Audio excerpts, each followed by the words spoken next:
Part 11. Fringe Artists in the Entertainment Industry. Author, Chizu de Xiaomao. Chapter 102. Chapter 102 100. Destined Person. At the door of the theater office, many thoughts suddenly appeared in Lu Xiaoli's mind, and she almost forgot that she was here to see the theater manager. She was stopped by Chen Lian's look just as she was about to speak.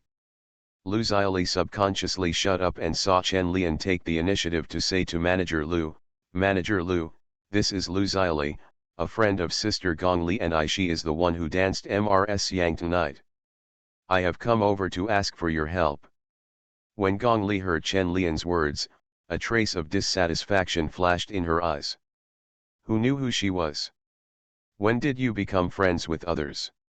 However, in front of so many people, Gong Li still gave Chen Lian face. She smiled at Manager Lu and said that Chen Lian was right, this is my friend. A trace of gratitude flashed in Lu Xiaoli's heart. She didn't even know the person's name, but she was still willing to help her. Manager Lu was stunned for a moment, glanced at Lu Xiaoli, and then asked, "Lu Xiaoli, right?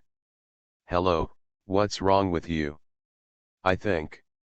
As soon as Lu Xiaoli spoke, Chen Lian stepped forward and said proactively, "Something happened at home.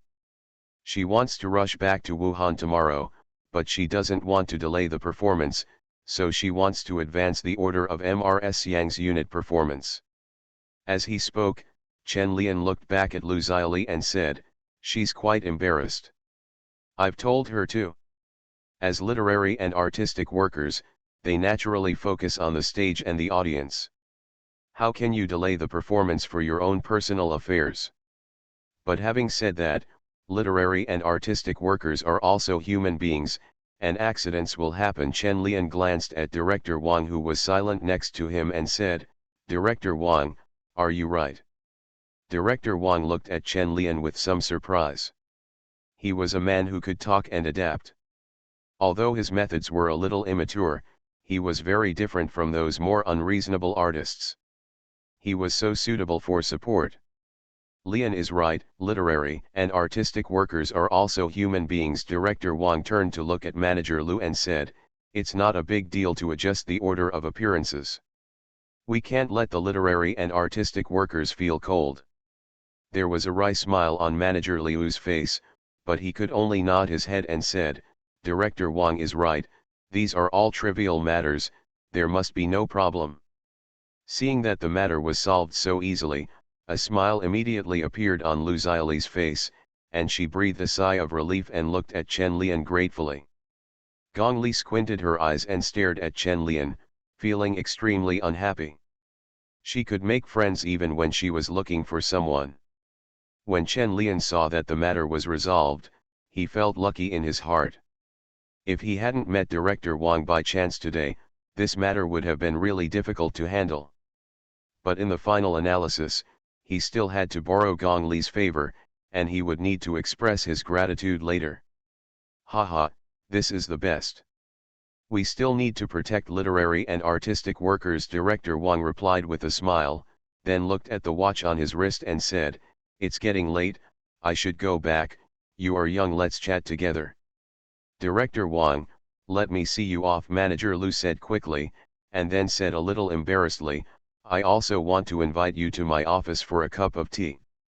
Director Wang glanced at Manager Lu with a smile, waved his hand nonchalantly and said, "When this performance is over, I will come back to demonstrate my merits to you. I will definitely try your tea then. Don't worry, there will definitely be no problems with the performance." Manager Lu smiled flatteringly, and then said, "I have prepared tea in advance and will wait for you to come over." Director Wang smiled and did not answer, then nodded at Chen Lian and Gong Li and left, and Manager Lu quickly followed. After the two of them disappeared into the corridor, Gong Li looked at Chen Lian with her hands folded and asked, "Tell me what happened." Lu Xiaoli was standing nearby and was about to explain for Chen Lian when she heard Chen Lian say, "I just met a new friend, so I'm here to help." "Thank you, you have really helped me a lot," Lu Xiaoli said quickly, fearing that Chen Lian would not give her a chance to interrupt. She obviously looked several years younger than herself, but she was quite strong in speaking and acting. Gong Li smiled, but there was no emotion in her eyes. She looked at Lu Xiaoli and said, "Don't be so polite, it's just a word." Chen Lian looked at Gong Li's not so beautiful face and knew that he could no longer complain, so he said, "It's okay now. Let's go. I'll treat you to a midnight snack." Lu Xiaoli immediately said, "Let me treat you to dinner. Thank you very much for today." "You don't have to be so polite." Chen Lian pointed at Lu Xiaoli's face and said, "You haven't even taken off your makeup, so we won't waste your time." With that said, Chen Lian pulled the cold Gong Li to leave. Lu Xiaoli stood behind and opened her mouth and finally had to shout, "Thank you." Gong Li walked away and looked at Chen Lian coldly and asked, "Why don't you go when someone invites you to dinner? It's so boring to have dinner with me. We just met and chatted for a while, so I wanted to help out." Chen Lian coughed, took Gong Li's hand and said, "How can it be boring to have dinner with my sister? I think you just think she's good looking, so you can't help but be tempted. Am I that kind of person?" "Yes. Sister, if you keep telling me, I will turn around and go back to ask for your contact information. Go get one and try it." "Hiss, you're going to kill me." Chen Lian looked at Gong Li with his hands on his waist, grinning in pain, and swore that Gong Li would look good tonight. "You dare to stare at me, and you just pulled my tiger skin, you are so courageous." Gong Li snorted, and then said arrogantly, "Invite me to Maxim tonight, and I will forgive you." After having a meal with Gong Li, she forgot about what happened before and sat on the sofa with Chen Lian watching a movie. Looking at the mouth talking on the canvas in the TV screen, Chen Lian was particularly interested and couldn't help but say, "There is no such movie made in China until now." The Blood of a Poet is one of the masterpieces of the French avant-garde film. It is a very fantasy film, but it is very suitable for Chen Lian's appetite. An experimental film made 60 years ago still feels like a classic from today's perspective. "Are you bored?" Chen Lian turned to look at Gong Li, who was a little depressed, and asked. Gong Li yawned and said, "I was a little tired from cooking and eating just now. I want to go to bed. You can take your time and watch." After saying that, Gong Li got up and went back to the bedroom to sleep, leaving Chen Lian sitting alone in the living room watching a movie.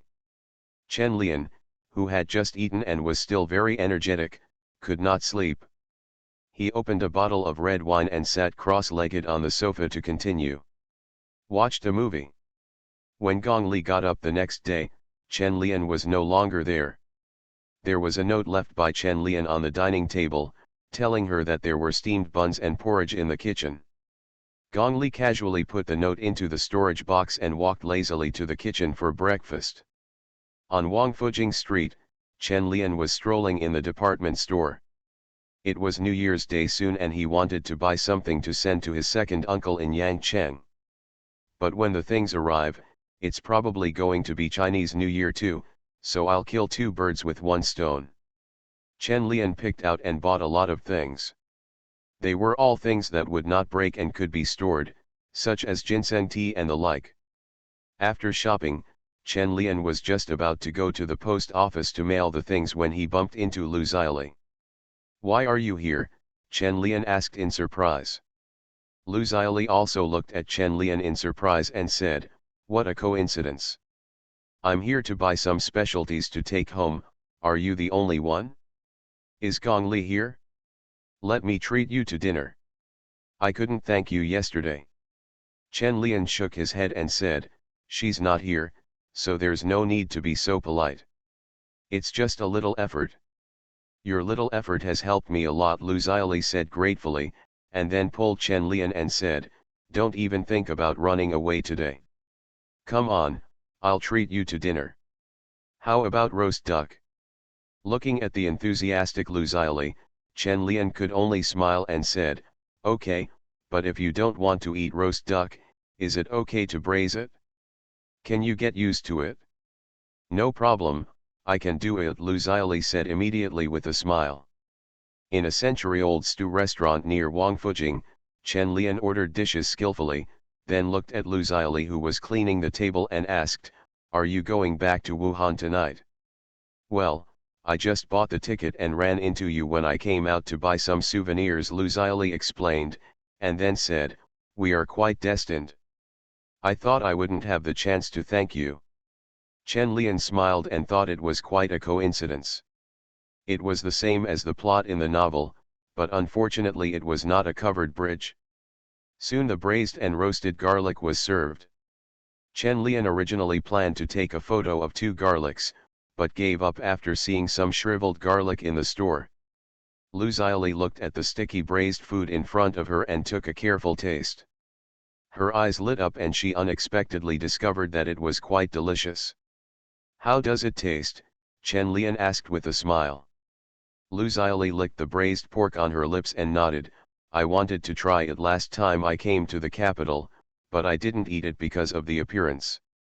I didn't expect it to be quite delicious." Lu Xiaoli took another sip, then looked at Chen Lian's young face and asked, "How old are you this year? You look so young." Asking about age is not something a lady should do. Chen Lian bit the fire and joked, "Just like a gentleman wouldn't ask a woman's age." Lu Xiaoli, should I agree or object to this? "You're not old, but you're quite good at talking." Lu Xiaoli realized that Chen Lian would ask her age to avoid continuing the topic, and she felt that he was quite a gentleman. Because after a few chats, he helped her solve a big problem without asking for anything in return. Lu Xiaoli already regarded Chen Lian as a good person in her heart. The crispy skin of the fire, wrapped in the fragrant donkey meat, Chen Lian let out a sigh of satisfaction, and then said to Lu Xiaoli, "Have you decided on the order of performances tonight? What time is the train? Can you catch it?"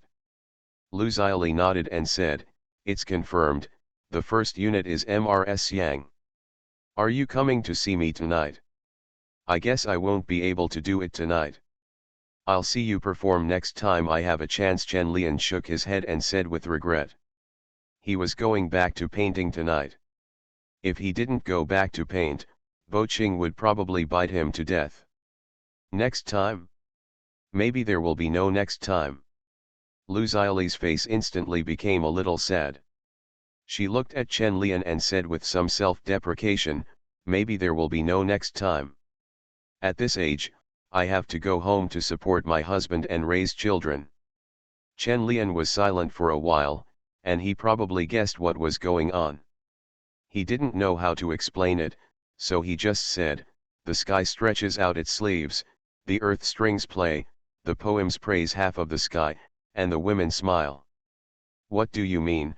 Lu Xiaoli was stunned for a moment, then thought about it for a while and felt that it encouraged her, and she couldn't help but feel a little moved.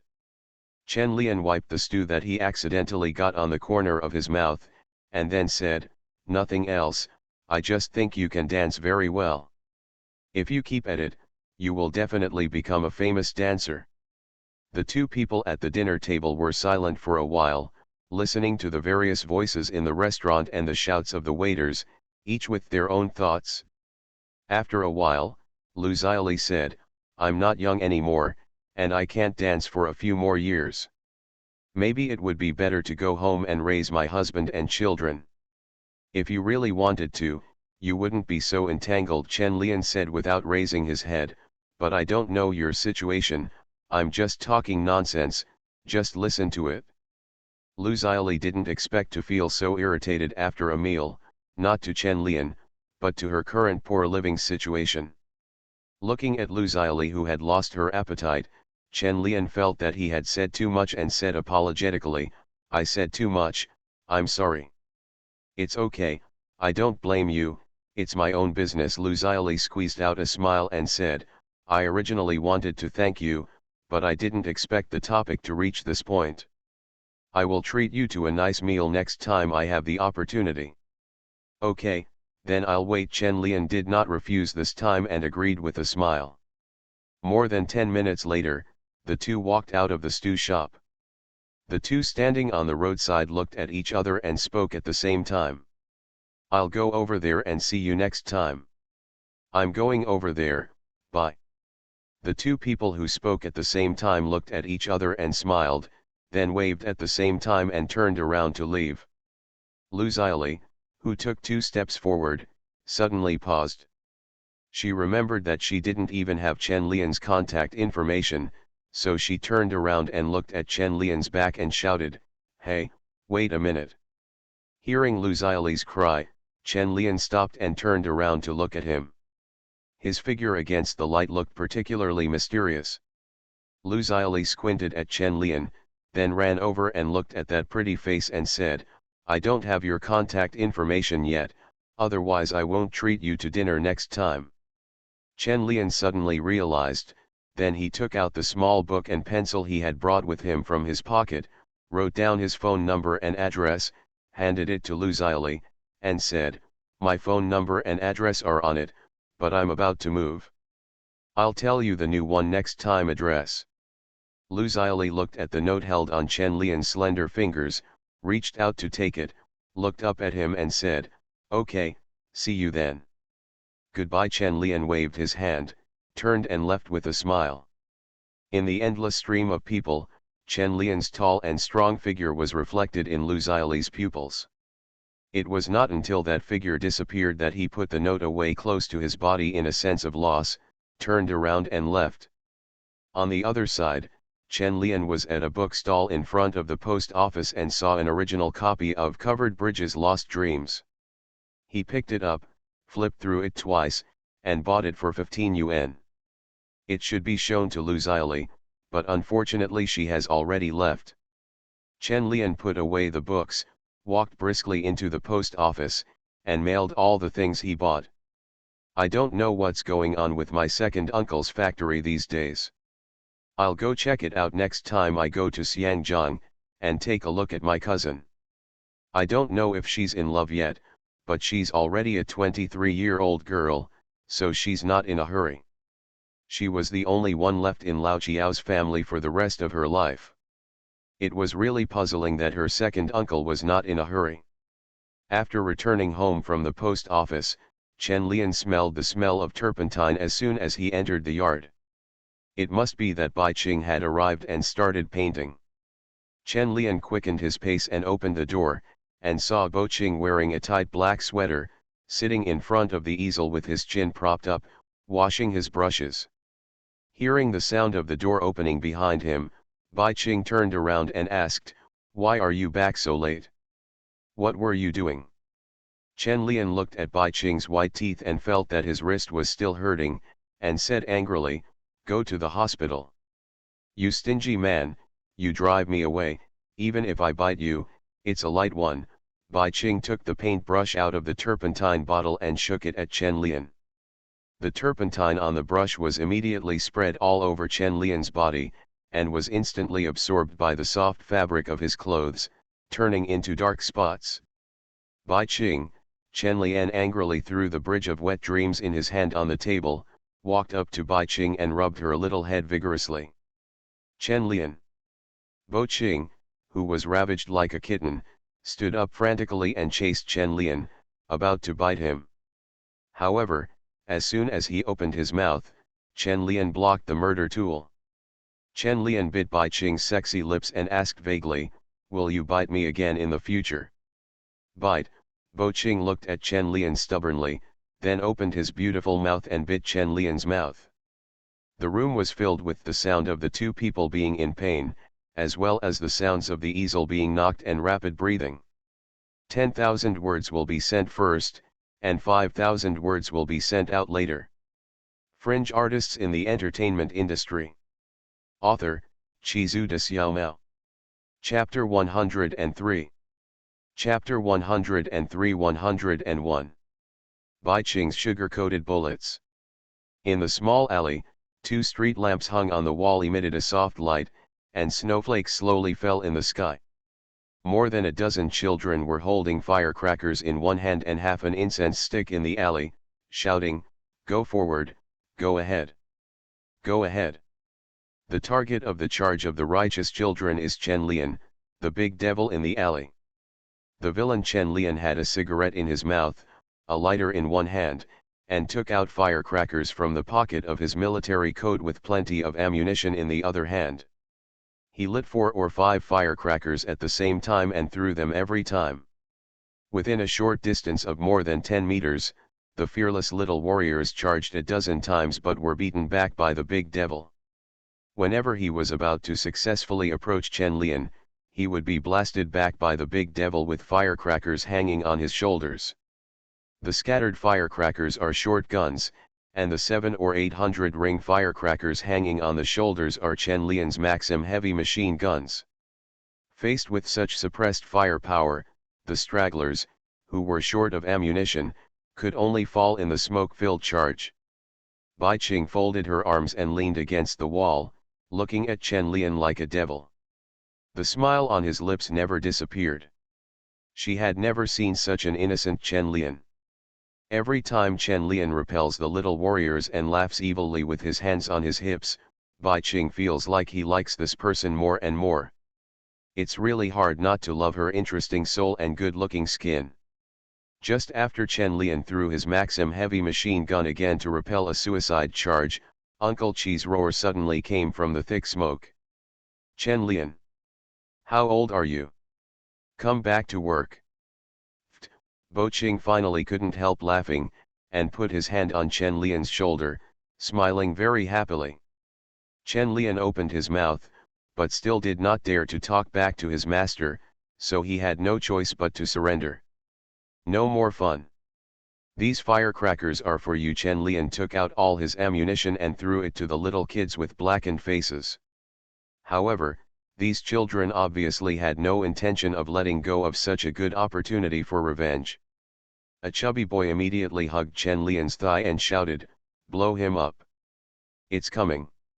It's coming!" A tall and thin boy grabbed a firecracker and lit it before throwing it at Chen Lian. Bo Qing jumped back in fright. Firecrackers immediately crackled on Chen Lian's body. Chen Lian held a cigarette in his mouth and calmly shook his body, and then a third of the firecrackers that had exploded immediately fell on Xiaopang Dun's body. "Ah!" Little fatty screamed in fear immediately, released his hold on Chen Lian, covered his head and ran away with a burst of green smoke. At this time, Chen Lian took off the cigarette from his mouth, blew out a puff of smoke, then hugged Bai Qing's waist and left in front of the defeated little soldiers. So angry. But so handsome. Brotherin is indeed the most handsome eldest brother in Nanjing. The little kids looked at Chen Lian's back, their eyes burning with ambition that he could take his place. When Chen Lian returned to the yard, he immediately released his hold on Bai Qing, rubbed his hands and ran to Uncle Chi's side and asked, "Master, what do you want me to do?" Uncle Chi was smoking a dry cigarette, glanced at Chen Lian, pointed the cigarette rod in his hand to the door and said, "Go back and get 10 pounds of erkuatu." "Okay," Chen Lian immediately took the order and ran away. Seeing how Uncle Chi easily suppressed Chen Lian, Bai Qing felt ambitious in his heart. Sooner or later, he would have to control Chen Lian like this. Uncle Chi glanced at Bai Qing, knocked the dry tobacco in his hand on the tree in the yard, and then said, "Daughter Bai, wash your hands and get ready to eat." "Okay." Bo Qing immediately responded with a smile, then walked to Uncle Chi and asked softly, "Master, why is Lian so afraid of you? Can you teach me something?" Uncle Chi's expression paused for a moment, and he was a little uncomfortable with Bo Qing calling him master, but he still said in a masterly manner, "Just give him a few more beatings." "Bai Qing, master, do you think I can beat Chen Lian?" Uncle Chi didn't bother to care whether you could beat him or not. He entered the main room and looked at the big guy who was busy working. He immediately asked with a smile, "Where is Sikin? Why hasn't she come yet?" Uncle Li looked at Uncle Chi with disgust and said, "Let me call you. You are so brave. You don't dare to speak when people come. You have practiced for decades in vain."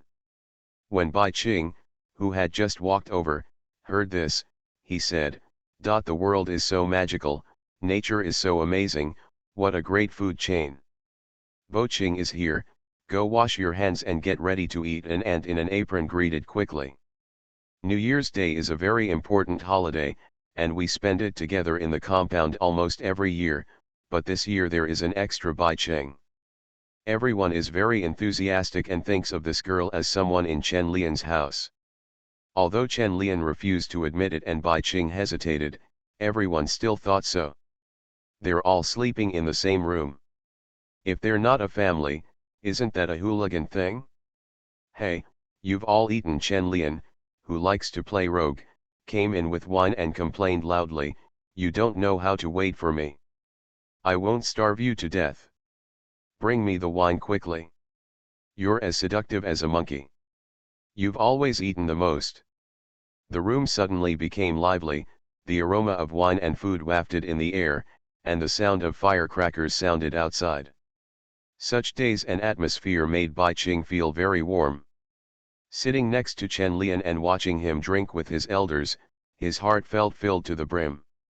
New Year's Day has passed, and the wall calendars in the house have to be replaced. Chen Lian's original plan to make the wall calendar by himself was delayed due to various things, so he had to buy a new one. "I didn't buy Mr. Joe's calendar this time, but the models on the calendar are pretty good looking." After Chen Lian hung up, he clapped his hands with satisfaction, and the new year was about to begin. The year 1995 is here. The new year naturally brings new atmosphere. Chen Lian was woken up by Bai Cheng early the next morning, making noises about buying new clothes. "It's not the new year yet, what clothes should I buy?" Chen Lian always felt that he didn't get enough sleep, so he washed his face with a hot towel and reluctantly allowed Bai Cheng to dress him. "Today is the first day of the new year. You have to wash yourself and put on new clothes. Do you understand?" Bai Cheng put a scarf on Chen Lian and muttered, "I will buy new clothes later and then go to the bathhouse take a shower." "Mom, stop nagging." Chen Lian finally felt what it meant to be nagging like an old mother. Bai Cheng hit Chen Lian angrily and said, "Get out. I'm calling you mom." "Chen Lian, did you know that you will be fined for swearing?" According to Bai Cheng's plan, Chen Lian worked hard until the afternoon on the first day of the new year, then put on new clothes and came out of the bathhouse. However, after taking a bath, it was indeed very relaxing, but the man who was wiping his back was so strong that it felt like stripping a pig. Chen Lian still felt that his back was burning. In the lobby of the bathhouse, Bai Cheng, who had washed himself long ago, was sitting next to the stove wiping his hair with wet hair. When he saw Chen Lian coming out, he waved and said, "Come here and wipe your hair." Chen Lian walked over and sat down, looked at Bai Cheng who was wiping his hair and said, "Who did you learn this from?" "What?" Bai Cheng wiped Chen Lian's hair seriously, not quite understanding what he said. Chen Lian sighed and didn't ask any more questions, but he felt in his heart that Bai Cheng's gentle and virtuous sugar-coated bullets were about to capture him. From an angle that Chen Lian couldn't see, a sweet smile appeared on Bai Cheng's lips. After more than 10 minutes, Chen Lian and Bai Cheng came out of the bathhouse with a renewed look. "Go back and paint," Chen Lian said, carrying a small basket containing towels and soap. Bai Cheng couldn't help but yawned and said, "I'm sleepy. I want to go back to sleep. Let's paint again tomorrow." Chen Lian said angrily, "Who asked you to get up so early?" "My pleasure." Bai Cheng was actually not sleepy, he just didn't want to finish the painting so quickly. If he finished the painting, Chen Lian would definitely urge himself to leave again. It was good to paint slowly. Bai Cheng can't draw, and Chen Lian can't draw himself. He can only take another day off today. But after Bai Cheng said he had no inspiration for 3 days in a row, Chen Lian couldn't help it anymore. Everyone knew what Sima Zhao was thinking. If you haven't been inspired yet, go back and have a good rest for a few days, and come back when you are inspired, Chen Lian said, looking at Bai Cheng who was sitting by the fire and had not started writing. The kettle spout on the stove sprayed hot air, and the dry air became moist. Bai Cheng picked up the roasted oranges beside the stove. The roasted soft oranges were very hot, and he could only toss them back and forth between his hands. Facing Chen Lian's attack, Bai Qing pretended to be dead, peeled an orange and handed it to his mouth and said, "Open your mouth, it's so sweet." Seeing Bai Qing like this, Chen Lian couldn't do anything to her. He opened his mouth and bit Bai Qing's finger holding the orange, biting it bitterly. "When will we be able to finish the painting if you act like this?" Chen Lian said while eating an orange angrily. Bai Qing also ate an orange and said, "Why rush? It's still early. I can definitely finish the painting before the Chinese New Year. You just have to know it yourself." Chen Lian has no way to deal with the cheating Bai Qing, but since he can't paint for the time being, he can't just sit idle at home every day. "I'm going out today. You can find inspiration at home." Chen Lian put down the brush in his hand and said. Bai Qing turned around and frowned and asked, "Where are you going?" "I made a bet with someone, and now I'm going to ask for the account." Chen Lian stood up and said lazily. When he heard that Ruo wanted to pay, Bai Qing waved his hand nonchalantly and said, "Oh, go ahead." Chen Lian put on his hat and scarf and went out. New Year's Day has passed, and Chen Myron, who is busy making money, is back. It's time to collect the bills. 2 days ago, Zhang Quarong called Chen Lian to tell him that his account had already earned more than 1 million. However, according to Mr. Tang's prediction, this financial crisis will continue for a while. Now is just the beginning, and it will continue later. Make money, don't rush to cash out for now. Chen Lian, who had money in hand, felt confident enough that he didn't feel guilty at all when he went to Chen Myron to collect the debt. He could only make a few money by running a business show and performing acupuncture, and he had to share it with the middleman. Chen Myron lost miserably this time, and she must be made to realize the reality tonight. Sitting in the taxi, Chen Lian actually knew very well why he wanted to find Chen Myron. It was not for some bet, but he just felt that he would really fall into trouble if he continued to stay at home. "I just subconsciously want to escape." 12 o'clock is about to pass, and finally 3000 come first. You are listening to Novels at Bless Up channel. Wish you happiness and luck. Please subscribe to receive new novels. How do you feel about this novel? Please like and leave a comment. Fringe artists in the entertainment industry. Author, Chizu de Xiaomao. Chapter 104. Chapter 104 102. Chaoyang. Morning sun. In the bright bedroom, there was a faint smell of perfume in the air, which was a little sweet, like eating a peach. Chen Lian looked at Chen Myron, who had a youthful face, and fiddled with her hair with his fingertips. He turned to look at her and asked, "Are you going out again?" "Well, I accepted an advertisement and am going to Yangchang." Chen Myron looked tired with her brows and wiped the corners of her mouth with her fingers, then wiped it on Chen Lian's chest in disgust. Chen Lian took out a piece of paper and wiped the corners of Chen Myron's mouth, then wiped his chest, and then said, "It feels like you spend more time acting in business than filming." "There's no way. We don't have any filming now, so we can only earn more money by accepting more advertisements." Chen Myron pulled the blanket to cover her chest, her fingers restlessly drew circles on Chen Lian, then she raised her head and looked at him and said, "Who asked you to make money so fast? If I don't make a little more money, when will I be able to support you?" Chen Lian smiled, put his hand into the blanket and held down Mei Cheng's dishonest hand and said, "You believe me when I say I made millions in Xiangjiang? Aren't you afraid that I will lie to you?" "No, you won't lie to me." Chen Myron's fingers seemed to be twisting walnuts in the blanket. She couldn't put it down because of the soft touch. She stood up and lay on Chen Lian's shoulder and asked, "I'll leave tomorrow, please don't go home tonight, okay?" Chen Lian coughed and said, "I'm afraid you won't be able to get up tomorrow." "No, it would be better if you were gentler." Chen Myron licked her lips and said. "That makes sense." Early the next morning, after Chen Lian saw Chen Myron off, he cleaned her small yard and left. As the new year is approaching, it seems that everyone has suddenly become busy. Gong Li has also taken up activities and gone out of town. Mr. Zhou is also busy auditioning everywhere. Chen Lian was walking on the street with nothing to do for a while. Chen Lian didn't go home all night, and Bai Qing was almost furious. Wherever he went to ask for a bill, he could ask for it all day and all night. Bo Qing, who was furious, suspected that Chen Lian was hiding from him on purpose, and the delaying tactics seemed to be useless. The days are long, and I will be in love for a long time, so I don't believe that I can't win Chen Lian.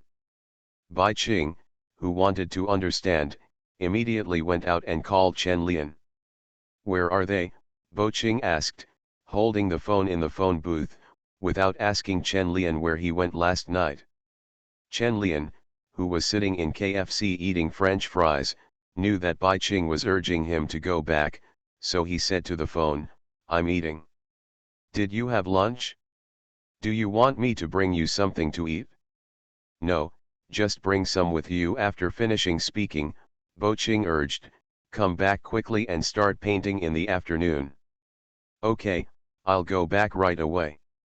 Half an hour later, Chen Lian went back with a bag of KFC. Bo Qing looked at Chen Lian and bought so many things. He frowned and asked, "Why did you buy so much? You are not going to eat this at night." These days, KFC is not synonymous with fast food and junk food, but Bai Qing still doesn't like this kind of foreign fast food. Chen Lian put down the paper bag in his hand and said, "No, bring some to the boys in the yard and distribute them to them after school. You are quite like a big brother who takes the lead." Bo Qing took a hamburger from the bag and took a bite. He looked at Chen Lian, who was sitting opposite, and kicked him and said, "Go and prepare things and start painting immediately." Chen Lian was still very motivated to get down to business. After preparing everything quickly, Chen Lian sat on the pony and looked at the big easel in front of him. He felt that his room was still too small. After getting the money, he still has to change his house. Chen Lian is a little confused whether to buy a flat floor apartment or a courtyard house. "I have become accustomed to living in a large courtyard for so long. The courtyard is much more comfortable than an apartment." After finishing a burger, Bo Qing sat over, leaned next to Chen Lian and asked, "What are you thinking about? Do you think a courtyard house or an apartment is better?" Chen Lian turned his head and asked. "Buy house." Bai Qing said subconsciously, "Let's go to the courtyard. From now on, children can play in the courtyard, and the apartments are impersonal." Chen Lian's mouth twitched, wondering why he was talking about a child.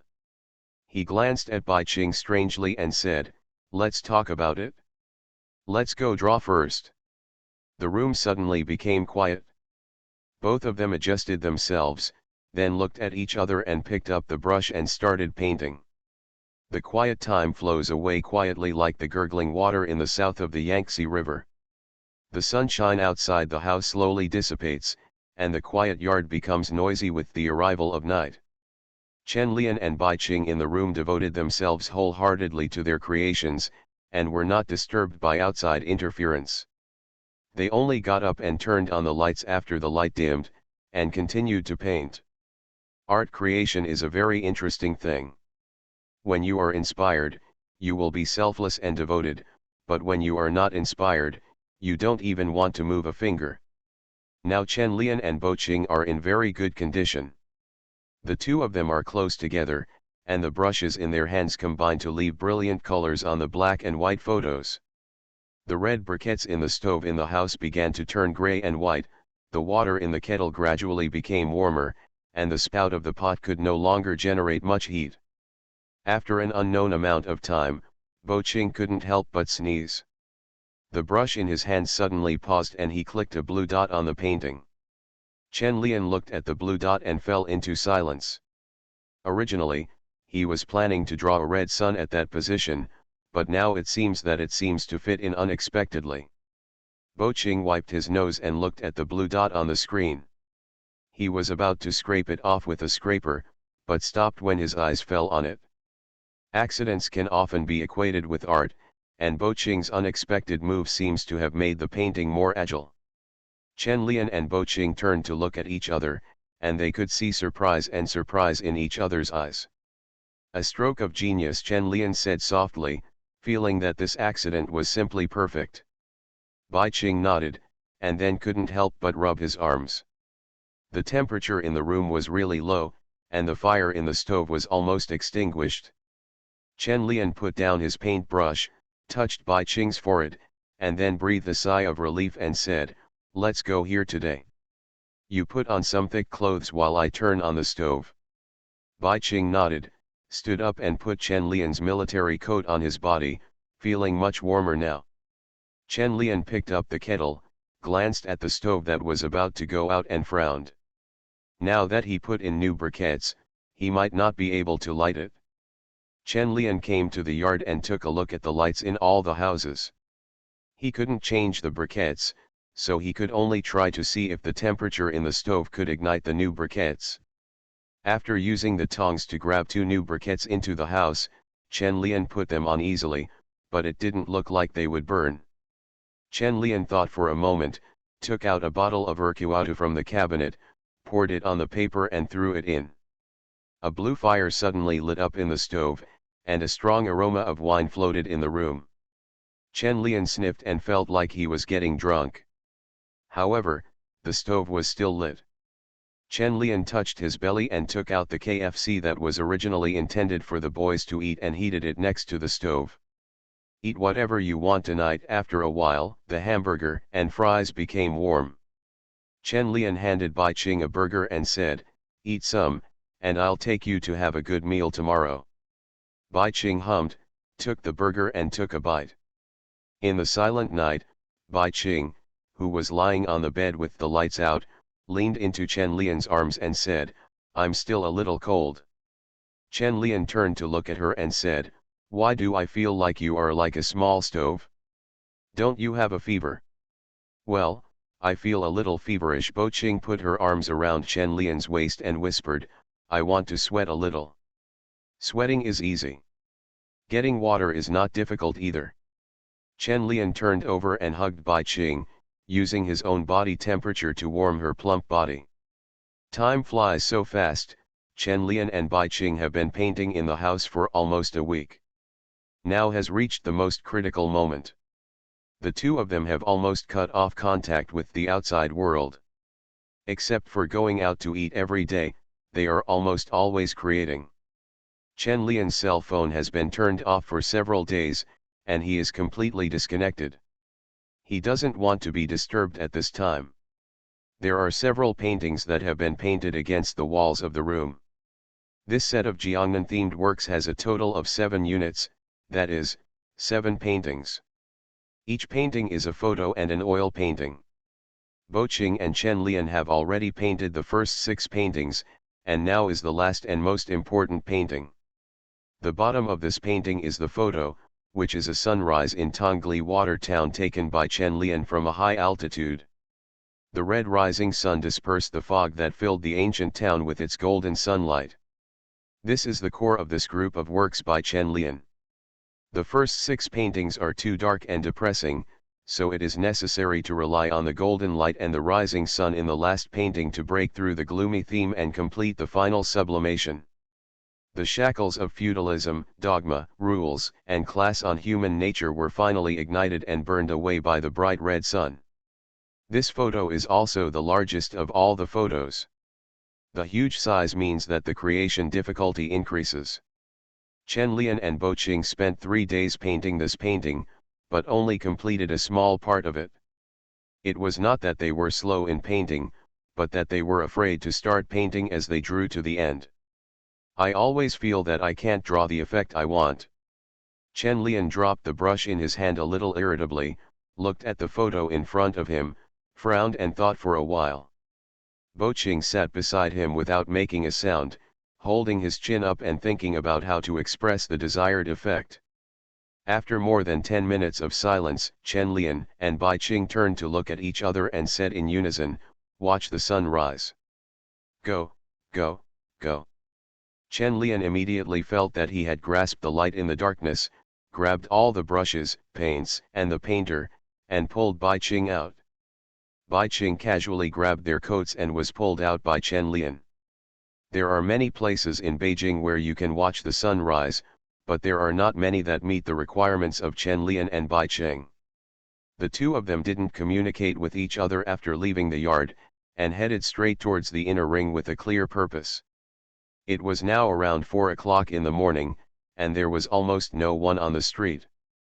The two of them were wrapped in thick coats and looked a little excited. They held hands tightly together, like lovers running towards freedom and the distance. In the empty square, Chen Lian opened his coat, wrapped Bai Qing in his arms and said, "I haven't been so excited for a long time. It's like I'm about to witness a miracle." Bai Qing turned his head and glanced at the easel that had been set up. He looked through the golden tiles on the tower and towards the pale sky in the east. The patrol team in the square has passed by Chen Lian and Bai Qing several times. If it weren't for the paints and easels on the ground, they would have been taken away for questioning by now.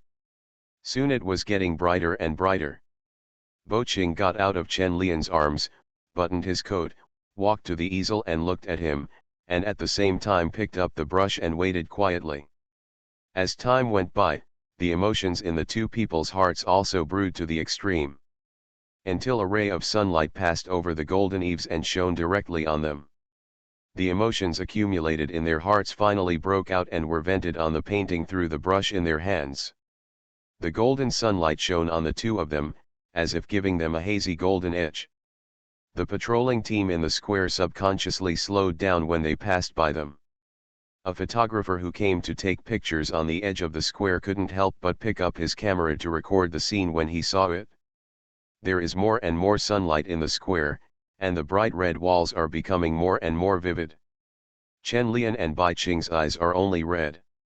The bright red and dazzling golden sunlight on the picture are becoming more and more dazzling. The photographer behind the two felt a sense of sacredness watching this scene, and subconsciously held his breath for fear that he would disturb them. Chen Lian and Bo Qing completely forgot where they were, and did not notice that more and more people were watching around them. Their black eyes only contained the brilliant colors on the screen.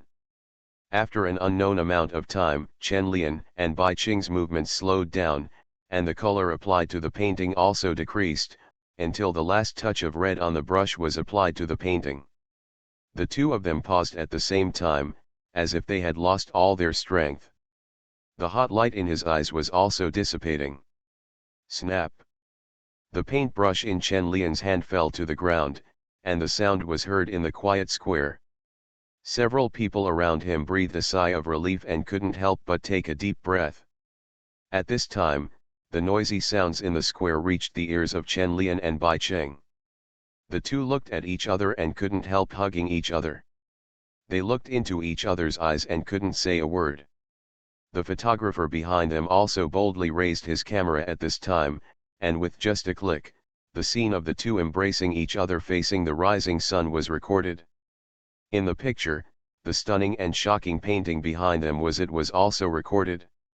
This photographer was a reporter from a newspaper. He came here today to take pictures of the flag raising, but he didn't expect to accidentally record such a shocking scene, so he immediately pulled Chen Lian and Bai Qing to interview them. Chen Lian and Bo Qing, who had empty minds, faced the reporter's endless inquiries. They simply answered a few questions and went home with the completed paintings. The two of them were very excited at this time, but their bodies were very tired. They lay on the bed and looked at each other sideways. After more than 10 seconds, the two of them started moving at the same time. They came close to each other and kissed each other passionately, as if they were trying to break the pain in their hearts. The diminished excitement is vented. Art creation seems very simple.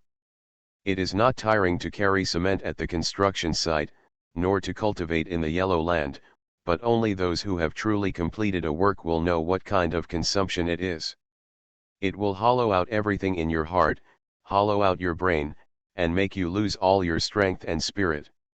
Ever since Chen Lian and Bo Qing finished painting, they were like dehydrated fish in the room, they just wanted to lie down and do nothing. It took 2 days to regain some vitality and regain focus and light in my eyes. Chen Lian sat up from the bed and scratched his greasy hair, feeling that he was about to get moldy. Get up and go take a shower. Chen Lian pushed Bai Qing, who was lying dead next to him. I don't want to move, please help me wash it. Bo Qing turned over and continued to lie down. Chen Lian frowned, put on his clothes and jumped out of bed. Looking at Bai Qing, who was in a vegetative state, he felt a pain in his head. 10 minutes later, Bai Qing, who was wearing crooked clothes, was pulled out by Chen Lian. In the mist-filled bathhouse, Chen Lian's skin leaning against the pool was slightly red from the heat, but he didn't feel any discomfort at all. Instead, he raised his head and closed his eyes with enjoyment on his face and fell asleep.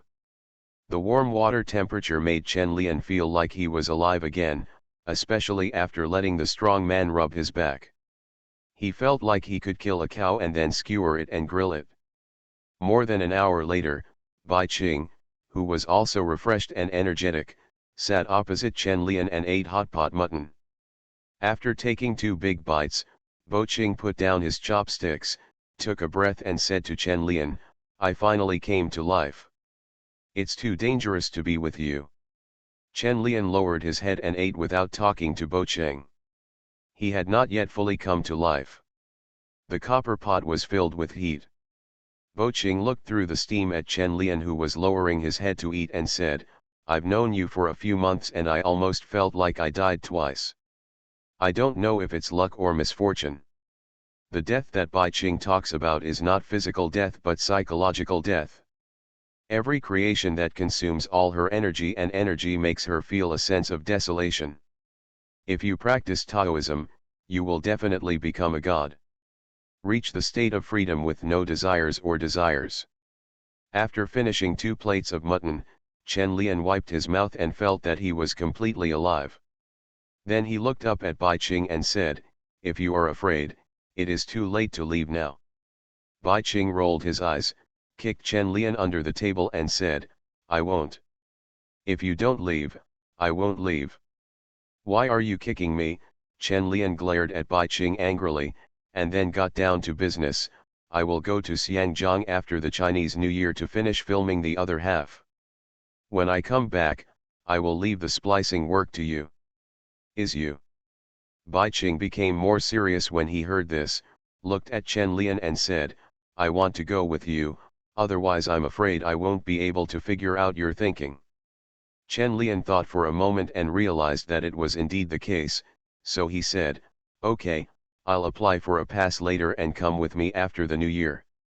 Specific time, Bo Qing asked. After the 15th, you should hurry up and apply for a pass. You won't be able to apply for it after the New Year holiday, Chen Lian replied and then explained, I have to go to Suzhou in April, and director Cheng's movie has not been filmed yet. It's over, the exhibition needs to be done as soon as possible. Bo Qing nodded, and after calculating the time, he felt that the time was a little tight, and said, then we have to go as soon as possible, before the 8th day of the Lunar New Year. Jifa's place will probably start the exhibition in March. Okay, then before the 8th day of the Lunar New Year, we will fly directly to Shenzhen. I'll update 1 chapter first. I've been feeling a little bit unlucky these days and have too many troubles.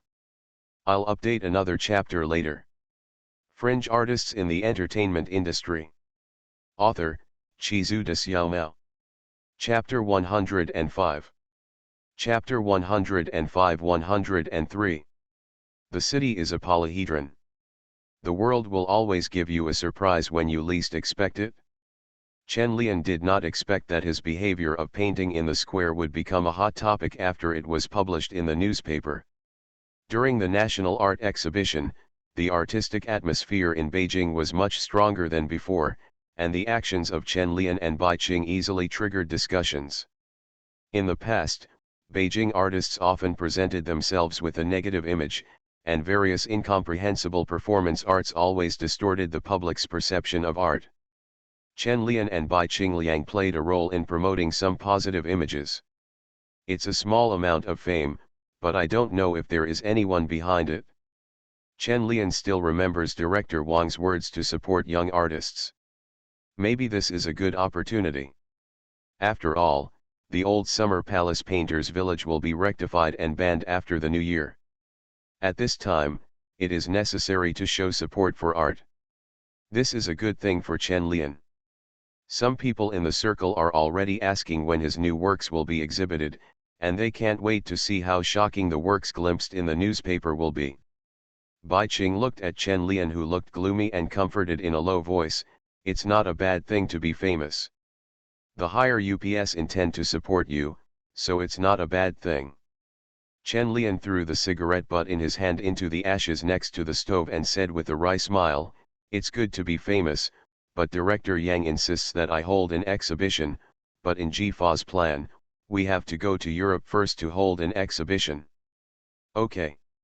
Bai Qing also looked at the news in the newspaper with some helplessness, wondering why he and Chen Lian were painting in the square suddenly became popular.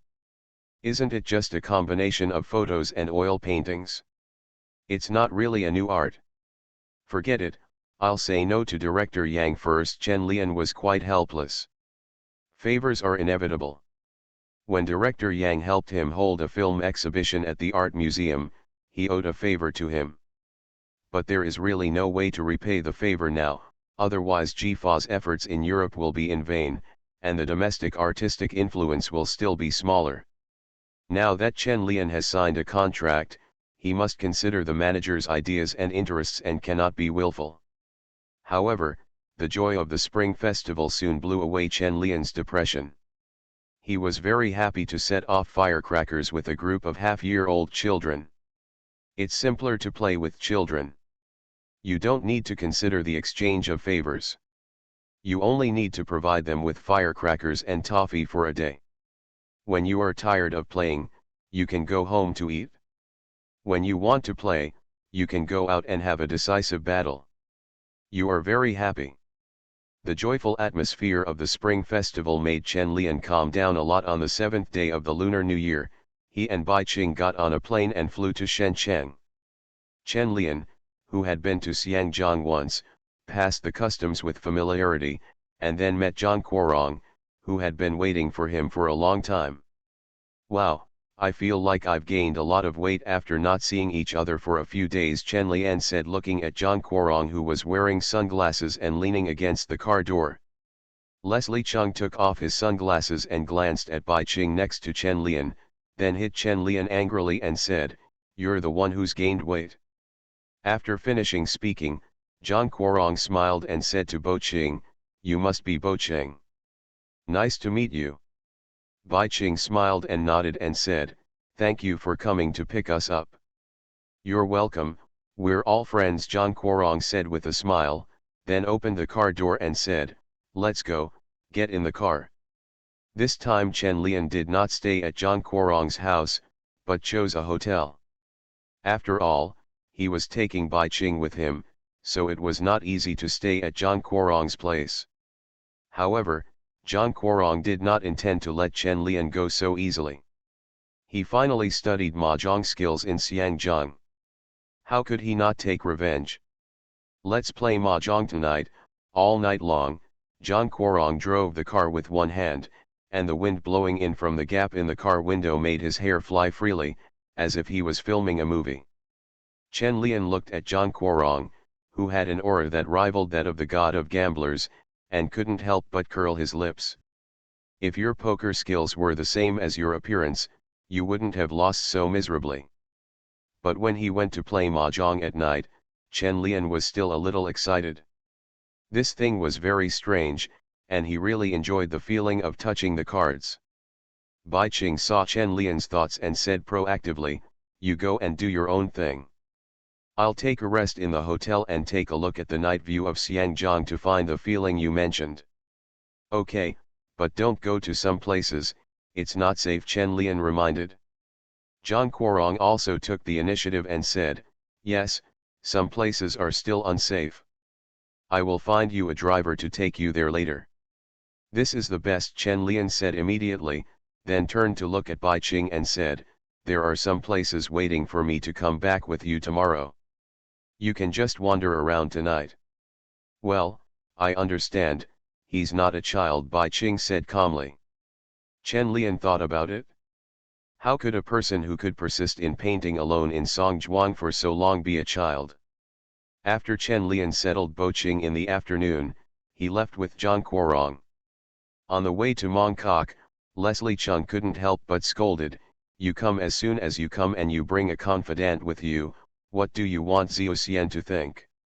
Art partners, don't be so sensitive." Chen Lian looked at the direction he was going in and it seemed that something was wrong. He frowned and asked, "Where are we going? Isn't it to Mongkok?" Chen Lian traveled around Xiangjiang last time and was very familiar with the route. He could tell at a glance that this was not the direction to Mongkok. "Go pick up Xiao Xian. Her afternoon flight will arrive soon." Zhang Guorong was still a little angry after explaining, and then cursed, "My artistic partner, you have the nerve to say that?" Chen Lian pursed his lips but did not retort. The old father-in-law Zhang Guorong was a bit untouchable, so it was better to pretend to be good. "Don't think it's okay to pretend to be a good boy. If you make Xiao Xian sad, I won't let you go." Zhang Guorong scolded angrily. "I know, brother." Zhang Guorong glanced at the well-behaved Chen Lian, sighed, "Forget it, after all, he is just a child, so I won't scold him. The plan is working." No need to listen to Zhang Guorong's nagging, Chen Lian couldn't help but smile. At Xiangjiang Airport, Chen Lian watched Wang Zuxian walking out of the aisle with long legs. Just as he was about to go up to greet her, Leslie Chung walked over first and smiled like an old father. Chen Lian stood there with his hands folded and did not fight Zhang Guorong. He had already seen the direction of the story. Wang Zuxian on the other side saw Chen Lian and Zhang Guorong at a glance, ran over with the box in hand, and then shouted, "Brother, thank you for coming to pick me up." Then he jumped over Zhang Guorong and rushed towards Chen Lian, and threw his box to Zhang Guorong. Zhang Guorong watched Wang Zuxian pass over him and throw himself into Chen Lian's arms. His whole body felt bad. The cold wind blowing from the huge vents of the airport made him feel a little desolate and unworthy of this world. There is no love in this society. On the way back, Leslie Chung, who was full of resentment, did not even talk to Chen Lian or Wang Zuxian. Wang Zuxian sat behind and hugged Chen Lian's arm excitedly and said, "I've been waiting for you for a long time. How long will you stay here this time? 1 week or 2 weeks is not a lot of time." Chen Lian glanced at the angry Leslie Chung and whispered in Wang Zuxian's ear, "Brother is angry, so you can calm him down."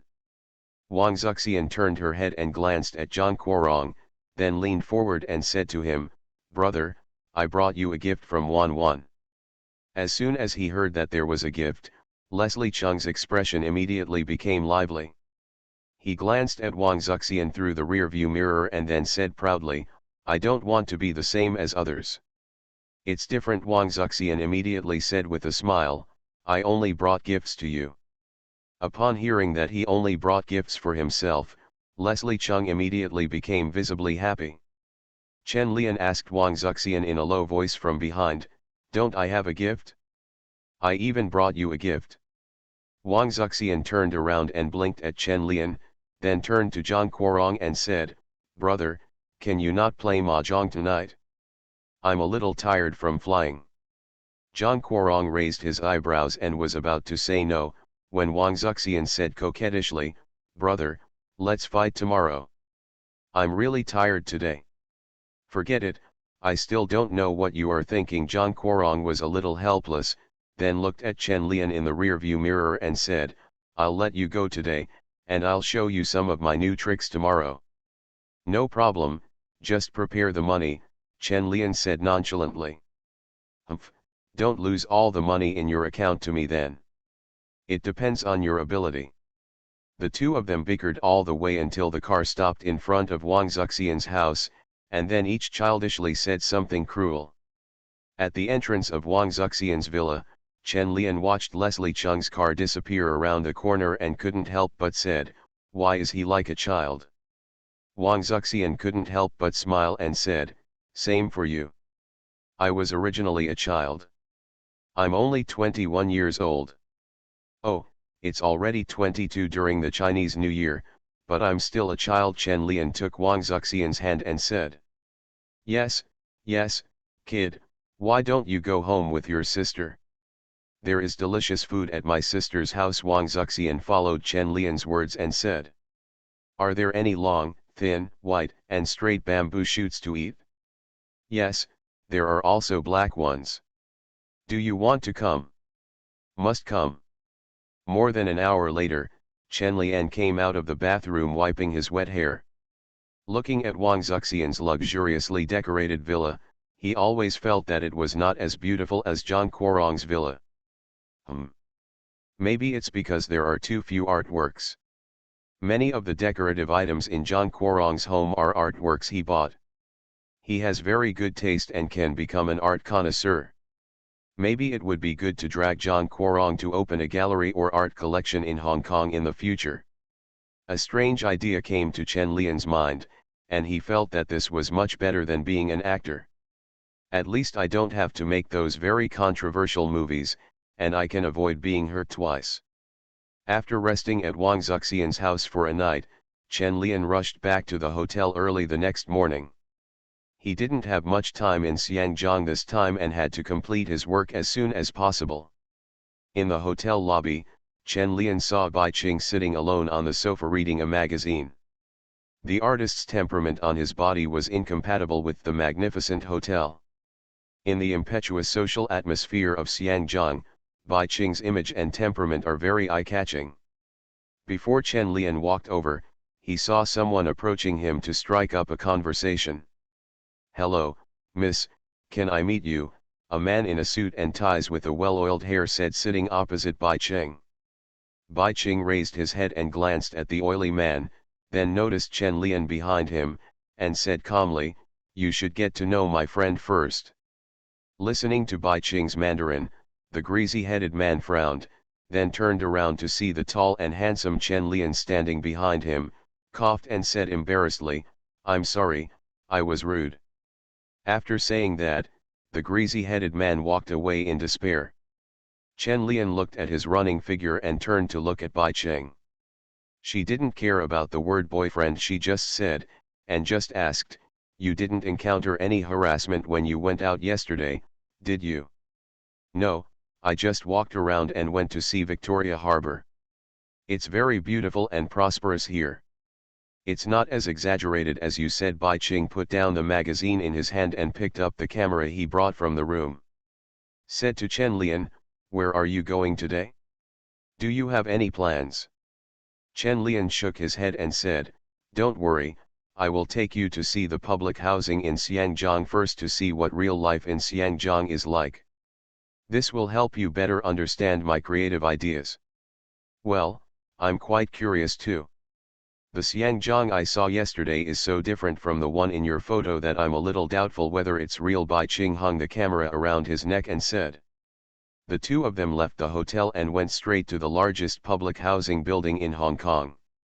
When the tall, dusty, and dense public housing building appeared in front of him, Bai Qing raised his camera in a daze and took a photo at the door of the building. This place gives me a very strange feeling. Bai Qing put down the camera in his hand, looked at Chen Lian and said, it's like a rural area in the city, just like the dilapidated and old villages around the capital. There are many villages in the capital where outsiders gather. They have their own culture and rules, which are incompatible with the whole city. You are right, this is Xiangjiang's urban village. Chen Lian looked up at the dozens of stories tall buildings and said, although they live in the buildings, they are actually no different from those villages in the capital. They are a group that is incompatible with the prosperous Xiangjiang. Bai Qing was silent for a while and said, a marginalized group? Of course not. The main body of Xiangjiang is them, but the appearance is not them. Chen Lian explained, then pulled Bai Qing and said, I will take you in and you will know. Follow me. The moment he walked into the building, the warm sunshine disappeared, and a cold feeling immediately swept through Bai Qing's body. Looking up at the vent above his head, Bai Qing shook his head in amusement, and then followed Chen Lian deep into the interior of the public housing building, as if exploring the body of a monster. Half an hour later, Chen Lian and Bo Qing came out, but Bo Qing was very silent. She originally thought that Chen Lian's photo was a bit exaggerated, but she didn't expect that it was more beautified. This was during the Chinese New Year, and the public housing was very lively. Every household had posted Spring Festival couplets, but Bai Qing didn't see much joy. There was a hint of embarrassment and sadness in the smiles on many people's faces, which made Bai Qing wonder why this was the case. Chen Lian felt the sunshine, stretched lazily and said, "For many people, the New Year is not a happy event because it means a large amount of expenditure." Bai Qing was silent for a while and recalled what he had experienced. Festivals were indeed not something to be happy about. During the Mid-Autumn Festival alone, he could not afford mooncakes and could only add a poached egg to the water. When she was very young, she would be very happy during the Spring Festival, but her parents would have a sad look on their faces. The year was coming and they had to pay back the money. They had to think of ways to buy New Year's goods and buy new clothes for the family, but there were not so many. "Where's the money?" Bai Qing sighed, feeling heavy in his heart. Would a developed city like Xiangjiang have such troubles? Chen Lian smiled and held Bai Qing's hand and said, "Life is beautiful in general. Troubles are not all, but you have to open your eyes to discover those beautiful things." Bai Qing was stunned for a moment, then turned to look at Chen Lian and asked, "Is this the theme of your other half?" "Yes, you have to face their embarrassment and see their beauty." Chen Lian pointed to the lively streets in the distance and said, "There you will see their hope for life." Bai Qing nodded confusedly, not quite understanding what Chen Lian meant. Many streets in Xiangjiang are very lively and filled with all kinds of little happiness. Office workers who have just received their salary will buy beef offal or fish balls to fill their bellies when they get off work. The fragrant food and rich soup will make them feel happy. Children who go to school for a day will gather in twos and threes to play football in the small park after class, enjoying a free and happy time. There is a lot of happiness and joy hidden here that is not easy to detect. Maybe there is a person in the crowd who has just been promoted and received a salary increase, or there may be a happy person who has just found his partner. It takes effort to discover the beauty behind numbness and fatigue. Chen Lian and Bai Qing walked on the street without saying a word, scanning everyone like two robots. Bai Qing slowly discovered that he had really seen many beautiful things that he had not noticed before. A young man wearing a suit and carrying a briefcase walked a few steps with excitement and couldn't help but punched. He was obviously dating for a long time. Happy things. A girl in fashionable clothes is holding a mirror and applying lipstick. The smile and expectation on her face are particularly moving. Bai Qing turned his head and looked at Chen Lian, who was leaning on the railing and taking pictures with a camera, and felt an indescribable feeling in his heart.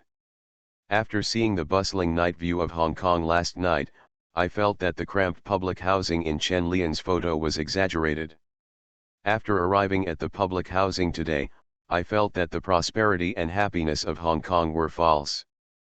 But he didn't expect that in Chen Lian's eyes, they were integrated, like a polyhedron, with each side having a different color and could not be seen alone.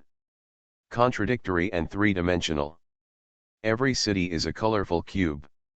Bai Qing followed Chen Li's example and sat on the railing to watch every passerby, and a smile slowly appeared on his face.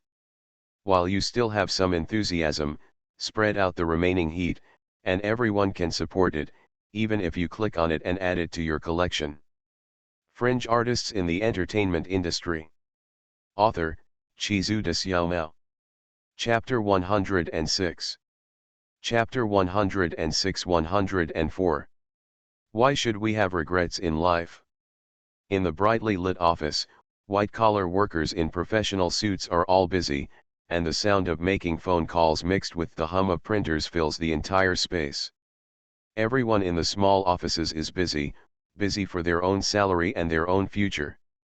Chen Lian and Bai Qing followed a clerk and followed him around the office absent-mindedly, Not listening to a word of the introduction, he said. This time, the last bit of the work is still to be taken, and these busy scenes are their goal this time. People in Xiangjiang are in two completely different states in life and in the workplace, so we cannot miss such a crucial point. Chen Lian raised the camera in his hand and pointed it at a salesman who was making a sales call, recording his passionate side. Zhang Sheng, if you buy this product this time, you will definitely make a lot of money, the man in a gray suit said with a smile. Zhang Sheng, the financial crisis will not affect us. America will be affected, so we can take the opportunity to make a lot of money as some. Bai Qing felt very disconnected when he saw this scene. He couldn't understand how they could be so passionate about their work and yet so depressed after get off work. Thank you, Zhang Sheng, the man in the gray suit suppressed his excitement and shouted, absolutely a big profit. Congratulations to Zhang Sheng in advance. After hanging up the phone, the man shook his fist excitedly. It seemed that he had deceived a big customer. The camera in Chen Lian's hand accurately recorded the scene just now, then he put down the camera in his hand and said to Bai Qing, see their passion and hard work. Bai Qing nodded, feeling that the man who successfully placed the order just now was more passionate than when he was painting. The man leading Chen Lian and Bai Qing turned back and looked at the camera in Chen Lian's hand, and couldn't help but said, Mr. Chen, unless Manager Tang agrees, ordinary people can't take pictures here. Chen Lian took a picture of the camera and said to him understandingly, don't worry, I won't take pictures of anything sensitive. I will check it with Mr. Tang after taking pictures.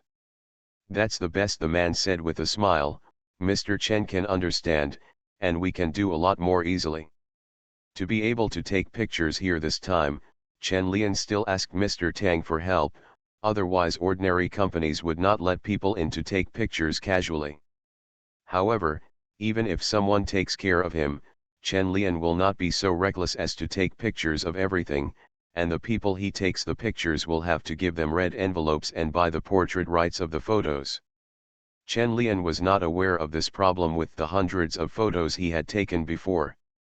When he asked Mr. Tang for help this time, it was his reminder that made Chen Lian remember to avoid risks. Otherwise, if this work is sold, it will be very troublesome if someone asks for trouble. Those who have been photographed before will have to find someone to talk to them one by one in the future. In short, it is a very troublesome thing. Bai Qing is also learning to take photos with Chen Lian. He is very talented in the choice of angles and compositions.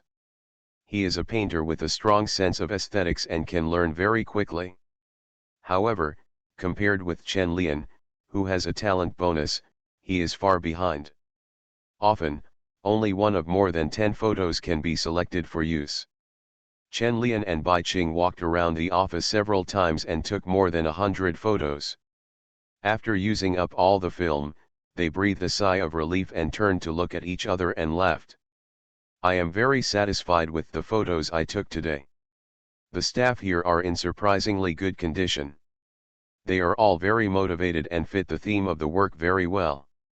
Chen Lian looked at the clerk who had been taking him with him, glanced at his name tag and said, Mr. Li, I'm sorry to trouble you today, we've already taken the photo. You're welcome, you are Manager Tang's friend, the man smiled, then looked at Chen Lian and Bai Qing and said, Manager Tang should have finished the meeting now, I will take you there. Well, I'm sorry to trouble you, Chen Lian replied with a smile. After the help was over, he naturally had to take credit and show off in front of the leader. Even if Chen Lian didn't have to go to Mr. Tang's office to meet him, he had to give him a chance to show off. 10 minutes later, Chen Lian was sitting in Mr. Tang's office. Seeing how busy he was, he stood up and left. Mr. Tang, since you are so busy, I won't disturb you. I will treat you and your brother to dinner tonight. Mr. Tang put down the pen in his hand and said sheepishly, sorry, I'm really busy today. I may have to work overtime tonight. That's such a pity. Let's try another day, Chen Lian said with a smile. Mr. Tang, no problem. Bo Qing also said a polite word and followed Chen Lian out. After they came out of the office building, they both felt a lot more relaxed. The workplace environment is still a bit too tight, and two people with a loose nature feel very uncomfortable there. It's still early, are you going to develop the photos? Bai Qing turned to look at Chen Lian and asked. Well, develop them as soon as possible. There are so many photos to choose from. Chen Lian stopped a taxi and went to the same photo studio with Bai Qing. In the darkroom, Bo Qing carefully watched Chen Lian's steps in developing the photos. After repeating them a few times, he roughly memorized them. He said to Chen Lian with some interest, "Let me develop a few pictures and I'll learn." Chen Lian nodded, gave up his seat, took out a new roll of film and handed it to Bo Qing, saying, "Come and try it. Do you remember the steps?"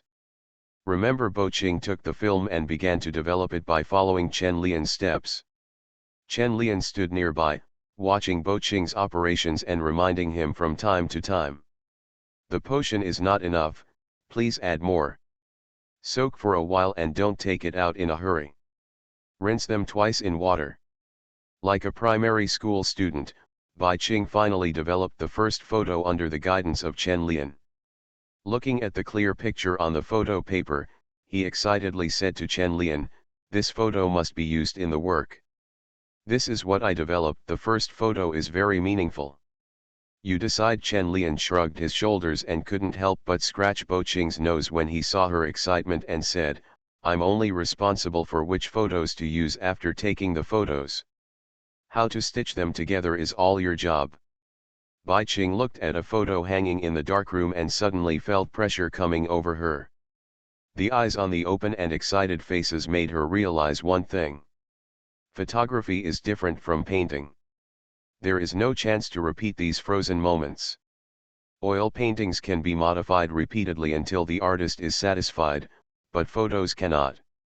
What is recorded is everyone's momentary emotions. There is no way to modify them. There is no way to capture the exact same scene again. This means that every choice you make represents uniqueness. There is no way to use all of the photos. Every choice means giving up a face in the photo. Why does it still feel cruel? Bai Qing's thoughts were a little strange. He always felt that the happiness, hardship, and suffering in the photos should be shown, otherwise no one would remember their moments. Chen Lian saw that Bai Qing was a little depressed and asked, "What's wrong?" "It's just a pity." Bo Qing ran his finger across a photo and said, "Many photos are useless in the end and can only be kept in the dark in the corner. Then combine all the unselected photos to make a work." Chen Lian rubbed Bai Qing's head, understanding her sentimentality very well, and said with a smile, "Why should we leave regrets to ourselves in life? It's not that it can't be done." "But what theme?" Bo Qing looked at those photos, thinking about how to use those photos that would not be selected in the end. Chen Lian said with a smile, "Don't think about this problem now. It's business to develop all the photos quickly. We only borrowed it for 2 hours. Bai Qing rolled his eyes, dissatisfied with Chen Lian's interruption of his thoughts, and complained, "You don't need to borrow it for a while, I almost thought of it." No money. Chen Lian didn't bring much money with him when he went out today. He had already spent all his money on developing photos and renting a darkroom. Such a realistic answer. Bai Qing felt that he had not worried about money for a long time. Ever since he met Chen Lian, he no longer had the same embarrassment as before. "Okay, let's wash it together and try to wash it all out within 2 hours, Bo Qing said and pulled Chen Lian to start working. More than 2 hours later, Chen Lian and Bai Qing came out with all the developed photos. When they returned to the hotel, the two of them did not choose to take a taxi, but took a sightseeing bus. In the car, Bo Qing leaned sleepily against Chen Lian and whispered, "When will we go back? It has been a week since the two of them came to Xiangjiang." Bo Qing misses the time he spent painting with Chen Lian in the courtyard. "Do you want to go back?" Chen Lian turned to look at the bustling scenery outside the window, thought for a while and said, "I still have some things to deal with." If you are anxious, you can go back first. Then I'd better wait for you to go back together. Bo Qing yawned and fell asleep slowly in Chen Lian's arms. In the hotel, Bai Qing was lying on the bed, feeling a little cold. When she opened her eyes, she found that the blanket had been kicked off by her at some point. There was no sign of Chen Lian in the room. Bai Qing grabbed his hair and sat up. He subconsciously thought that he was playing mahjong again and didn't care. He sat on the bed in a daze for a while before getting up from the bed. After making himself a cup of coffee, Bai Qing took out all the photos, scattered them on the stall on the ground, and then began to select photos. There were only a few thick stacks of hundreds of photos, but when spread out they almost covered the hotel floor. Bai Qing stood on the bed and looked at all the photos on the floor. He first divided the photos into 5 parts based on light and dark, and then began to select one by one. The composition and content of each photo must be carefully considered. How to stitch the selected photos together is very particular, just like drawing a sketch. Different line thicknesses and lengths, different soft and hard pencils should be used in different positions, and the overall composition should also be carefully considered. Bai Qing sat cross-legged on the carpet, with a blank photo frame in front of him. In the middle of the photo frame was a photo that Chen Lian had selected. Bai Qing's job was to use this photo to combine the individual photos with the middle one.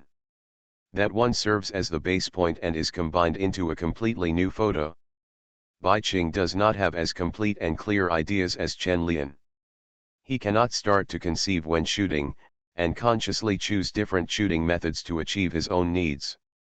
She could only use the most troublesome and basic method, trying combinations again and again, just like a novice player putting together a puzzle, clumsily and seriously. Chen Lian, who was playing mahjong, was walking with Wang Zuxian on the streets of Xiangjiang, discussing the movie they had just watched. "What do you think of the movie just now?" Wang Zuxian took Chen Lian's hand and walked through the streets late at night. It was already past 3 in the morning and there was almost no one on the streets.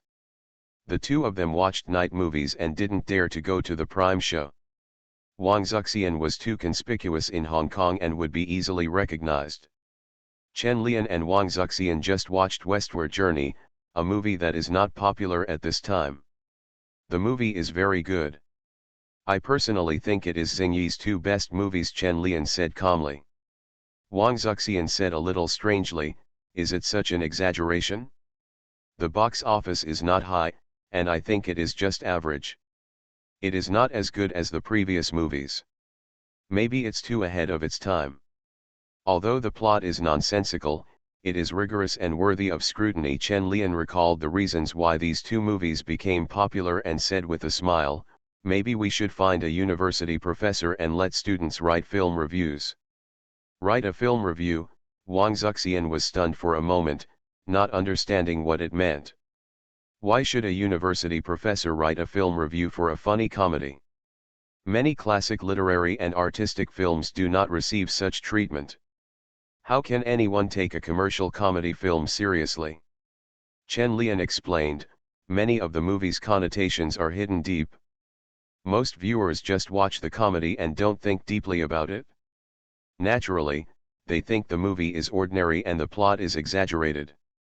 Listening to Chen Lian's words, Wang Zuxian nodded, recalling the plot in the movie, and felt a little different. It seemed that some of the lines in it were really interesting. "Then if you were the supreme treasure, would you wear a tight band?" Wang Zuxian asked, looking sideways into Chen Lian's eyes. Chen Lian shook his head slightly and said, "No, why do you want to become Sun Wukong? Why do you want to leave so many regrets in your life?" Wang Zuxian looked at the shadows of the 2 people under the street lamp, stopped and pulled Chen Lian and said, "But there will be many regrets in life. Many times we have to choose. Even if we don't have to choose now, we will have to choose in the future. Children only make choices, adults want them all," Chen Lian said in a deliberately funny way, then squeezed Wang Zuxian's palm and said softly, "Many regrets in life are caused by wanting too much. Regrets and depression are often caused by desires being greater than desires. Ability. I don't have that much desire, and my abilities are sufficient. I think I will have no regrets in my life. Wang Zuxian looked into Chen Lian's eyes in the night, and for a moment she couldn't tell what he meant. She just felt that the future might be different from what she thought. Was it her regret or Chen Lian's regret at that time? There is something going on at home today, my condition is very bad, my coding efficiency is too low, I will make up for what I owe tomorrow. You are listening to Novels at Bless Up channel. Wish you happiness and luck. Please subscribe to receive new novels. How do you feel about this novel? Please like and leave a comment. Fringe artists in the entertainment industry. Author, Chizu de Xiaomao. Chapter 107. Chapter 107-105. Have a plan in life. In addition to the street lights still shining on the cold streets in the early morning, only 24-hour convenience stores can provide a warm environment for people who don't want to go home. Chen Lian stood by the water heater in the convenience store, holding a bucket of seafood noodles in his hand, waiting for the hot water to boil. Would you like some fish balls? Wang Zuxian's voice came from the small bar at the door. Chen Lian turned around and saw that she was waving at him with a bunch of fish balls in her hands. The soup on the fish balls fell to the ground along with her movements. Yet Wang Zuxian took a step back, looked at the oil spots on his pants, and lowered his head to wipe it with some annoyance. Seeing Wang Zuxian's silly look, Chen Lian smiled. Clatter. The water heater started to beat. Chen Lian looked back and took the hot water before walking over. Walking up to Wang Zuxian, Chen Lian put down the cup of noodles, squatted down and looked at the oil spots on her pants, wiped them with paper and said, "Just go back and wash them." I like these pants the most. Wang Zuxian and Chen Lian picked these pants together in Beijing. To be precise, Chen Lian helped her choose them. She likes these pants very much. Chen Lian stood up and saw that she was still holding the string of fish balls in her hand. He took it and swallowed it in one gulp, then muttered, "I'll go back and help you get it. It's easy to drop it. Okay, if it can't be cleaned, you can help me buy another one next time." Wang Zuxian looked at the gloss at the corner of Chen Lian's mouth, raised her hand to wipe it for him and asked, "When will you return to the mainland?" "It won't be decided in a few days." Chen Lian looked at Wang Zuxian and asked, "What are your plans for this year? If you really plan to quit the circle, find something else to do." When it came to this topic, Wang Zuxian raised his head and looked at Chen Lian and said with some confusion, "I haven't thought about what to do. I didn't start work last year and I didn't even think about it." Wang Zuxian sat on a high stool, looking at the scenery outside through the floor-to-ceiling windows, holding her chin like a lost lamb not knowing where to go in the future. "What did you want to do before becoming an actor?" Chen Lian sat next to Wang Zuxian, opened the cup of noodles and picked it with a fork, and a burst of fragrance immediately wafted out. Wang Zuxian sniffed her nose, turned her head and looked at Chen Lian eating noodles, and after a while she said, "I didn't like school before, so I played basketball, and then I started filming. I don't know whether I like playing basketball or acting more." After taking a bite of the noodles, they still felt a bit hard, and he was a little anxious. Chen Lian closed the lid again, tapped his fingers on the surface of the cup, and then said, "You debuted too early. You started filming when you were a teenager. You must stop immediately. You'll be confused. Don't be so anxious, just think about it slowly. I'm not in a hurry. I didn't say that just because you asked me." Wang Zuxian grabbed the cup of noodles from Chen Lian's hand, opened it and took a bite and said, "It tastes so good." "Chen Lian, I just asked you if you wanted to eat, and you said no. It's just delicious when you grab it, right?" Seeing Wang Zuxian eating noodles, Chen Lian couldn't help but smile. He was indeed an athlete who didn't want to study and studied sports. He really felt a bit like a tomboy if he didn't deliberately maintain his image. If you don't have a plan, It's good to travel around. Maybe you'll know what you want to do after walking around. Chen Lian looked at Wang Zuxian, who had almost finished the noodles, quickly brought up a topic and took the noodles from her hand. Grab it? Sure enough, they are still rushing to be popular. Wang Zuxian wiped her mouth and said, I don't want to go. Traveling alone is too boring. How about you come with me? I don't have time. I'm going to Europe for an art exhibition in March, filming in April, and Venice in June. Chen Lian counted his next tasks on his fingers. Wang Zuxian glanced at the fork in Chen Lian's hand and said, Why are you so busy? But when you go to Europe to hold an art exhibition, I can go with you. Let's treat it as a trip. If I go, I will be very busy. I probably won't have time to accompany you. Chen Lian took a bite of noodles and then said, How about waiting for the second half of the year, when I will be free? Wang Zuxian was a little disappointed, but as a star, he has long been accustomed to such a busy state. He nodded and said, Okay, then I have to think about what to do this year. How about being a producer? Chen Lian thought for a while and said, The mainland film and television industry is developing now, and investing in TV series is a good choice. I don't know about mainland movies and TV dramas. Wang Zuxian was not very interested. After thinking for a while, she said, How about I go to school? I want to go to university. Chen Lian put the lid on the finished cup noodles and asked, What are you going to learn? Where are you going to learn it? How about art appreciation, or majoring in Chinese? Wang Zuxian thought for a moment and said, How about Canada? I like Canada very much.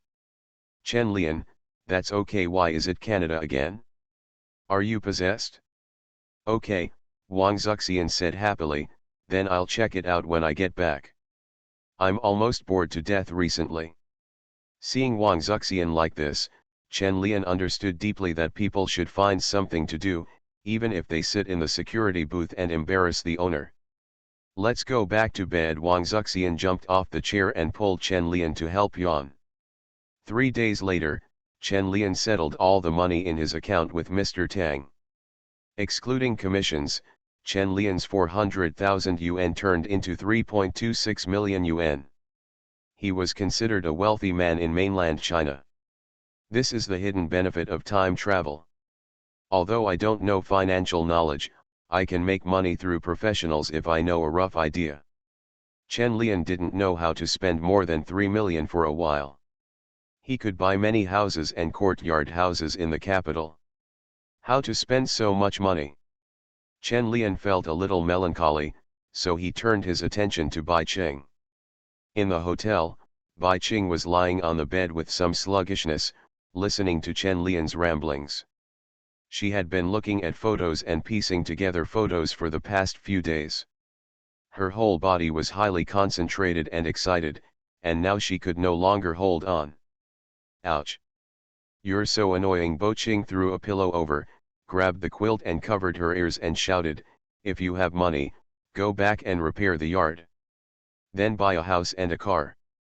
Bai Qing's words made Chen Lian pause for a moment, remembering that the courtyard had not been repaired for several years. Although there were no problems now, it would not last long. Moreover, it will take several years before that area will be demolished. It would be nice to repair the yard for everyone now, as a way to repay everyone for taking care of him. Well, you can also buy a house or a car. As a man with many friends, you must prepare several houses. One car is enough. Seeing Bai Qing, who was about to fall asleep in a daze, Chen Lian didn't bother to go out and call to book a flight. Return to the mainland tomorrow. Before returning to the mainland, Chen Lian still stopped by Yangcheng to visit his second uncle and cousin. Well, mainly to prevent the money in my hands from sitting in the bank and gathering dust. This time Chen Lian did not take Bai Qing with him.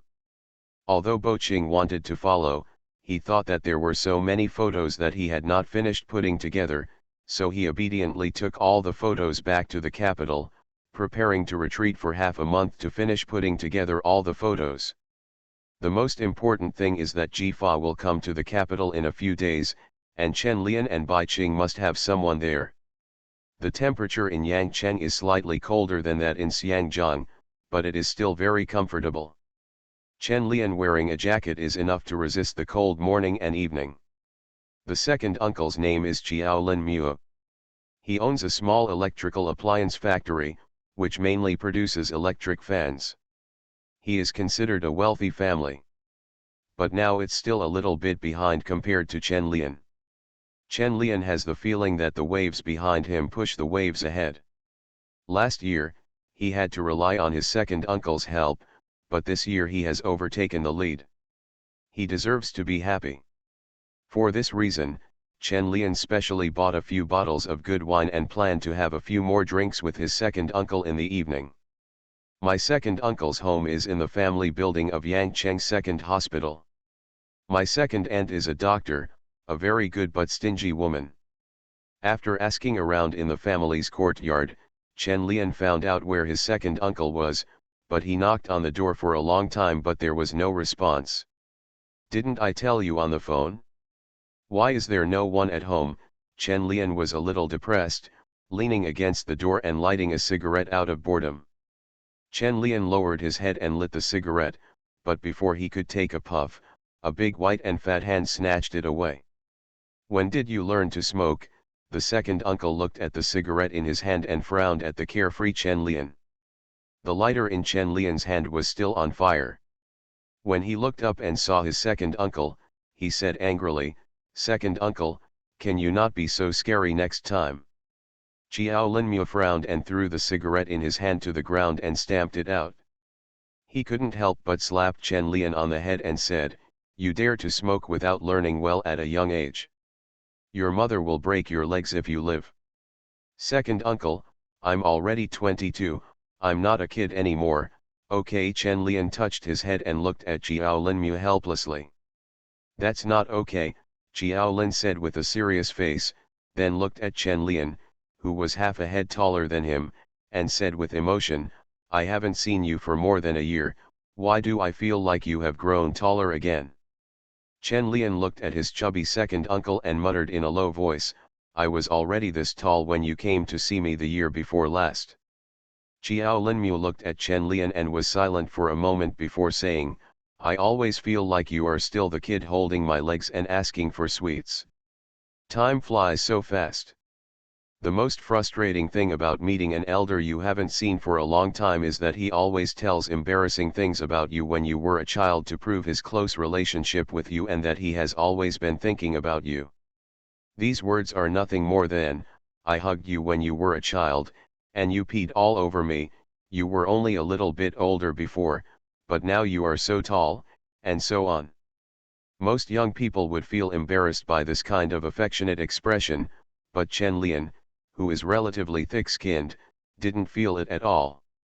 Instead, he complained, "I pestered you to ask for sweets and you didn't get them, didn't you? Your mother said you had cavities and refused to give them to you, what can I do?" Chiao Linmu glared at Chen Lian angrily, took out the key, opened the door and said, "Hurry up and come in with your things." "Oh, where is my sister? Why aren't you at home?" Chen Lian asked after entering the door. Chiao Linmu said while changing his shoes, "I went shopping for groceries. I'll be back soon." "Your aunt will be on duty tonight. What kind of food are you buying? Let's go out to eat. I'll treat you." Chen Lian put down the things and looked at Chiao Linmu and said. Chiao Linmu turned around and glanced at Chen Lian, looking at his doggy appearance and the bottles of wool yanjai on the ground, and then he suddenly realized and asked belatedly, "What have you done recently? Where did you get so much money?" "Didn't I tell you last time that I made 2 movies, Chen Lian explained. Chiao Linmu walked to the water dispenser and took a glass of water, and asked questioningly, "Making a movie is so profitable? Didn't you say it hasn't been released yet? Aren't you doing something bad like that kid Qi Sheng?" The Qi Sheng Chiao Linmu was talking about was Uncle Qi's son, who was arrested for violating laws and disciplines. Chen Lian said somewhat speechlessly, "Am I that kind of person?" I earned this money myself. Then tell me what's going on. Xiao Linmu looked at Chen Lian with his legs crossed and asked suspiciously, I'm curious about how you make money. Being able to brag to his family, Chen Lian immediately became interested and talked about his experiences this year with great interest. After a while, Xiao Linmu looked at Chen Lian as if he were an alien, and asked with some disbelief, you just sold it for hundreds of thousands, and then you made more than 3 million with a casual investment. In Chen Lian's story, making money was as easy as drinking water. Xiao Linmu even wondered if there was something wrong with the world. He had worked hard to set up a factory for more than 10 years and his family only had a little over 1 million. This eldest nephew just took a few photos and sold them for hundreds of thousands. He made money twice as much by doing financial management. Xiao Linmu felt that his life experience was overturned at this moment. Seeing the shocked look on his second uncle's face, Chen Lian looked like a child begging for praise and said proudly, Second uncle, do you admire me very much? What you said is too outrageous. Xiao Linmu shook his head and then smiled bitterly and said, I would rather believe that you went to rob a bank. Chen Lian, why don't you want this second uncle? Click. There was the sound of the door lock being unlocked in the house, and then a young, beautiful, and somewhat cold voice came from the entrance. Dad, I'm back. Is Lian here? Here we come. Chen Lian immediately stood up and ran to the door. He looked at his cousin carrying a bag of vegetables and shouted, Sister, you are back. I miss you so much. Xiao Ziyulan, who was changing her shoes, looked at Chen Lian's cold face in front of her and smiled. Looking at his smiling face, she remembered that every time he saw her, he would chase after her and call her sister. She smiled and said, still like a child. Nothing has changed. Chen Lian smiled, looked at Xiao Ziyulan, who had half taken off her shoes, and quickly handed her slippers over and said, You are like my second uncle, and you look at people with old eyes. I am already in my 20s. The kid is still not convinced. Xiao Ziyulan changed into her slippers, looked at the faint stubble on Chen Lian's chin and said with a smile, but she has indeed grown up. Xiao Linmu was leaning on the sofa in the living room, listening to the conversation between the two children and kept interjecting, they have grown up. They come to me to show off that they can make more money than me. Huh? Xiao Ziyulan frowned lightly, looked at Chen Lian and asked, what do you mean?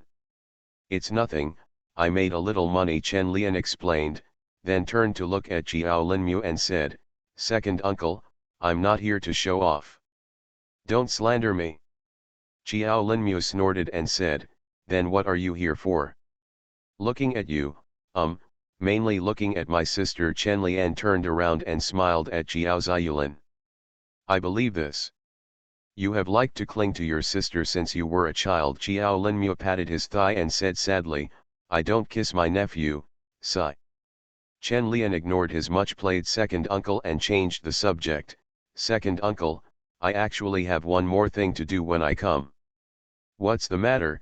Xiao Linmu asked curiously. Invest, second uncle, let's build a VCD factory. It has a better future than your electric fan. I'll add 1 chapter first, and 2 more chapters tonight. Fringe artists in the entertainment industry. Author, Chizu de Xiaomao. Chapter 108. Chapter 108-106. Listen to me and thank you. On the streets in the evening, the sounds of vendors selling and bargaining can be heard all the time. Chen Lian held an apple in his hand and took a bite. The flesh was sweet, crisp, and juicy.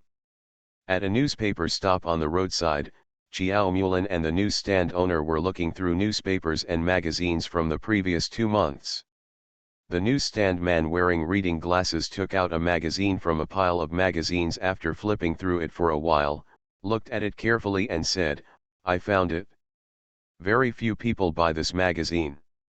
Last time I bought 5 copies, they were sold 3 copies.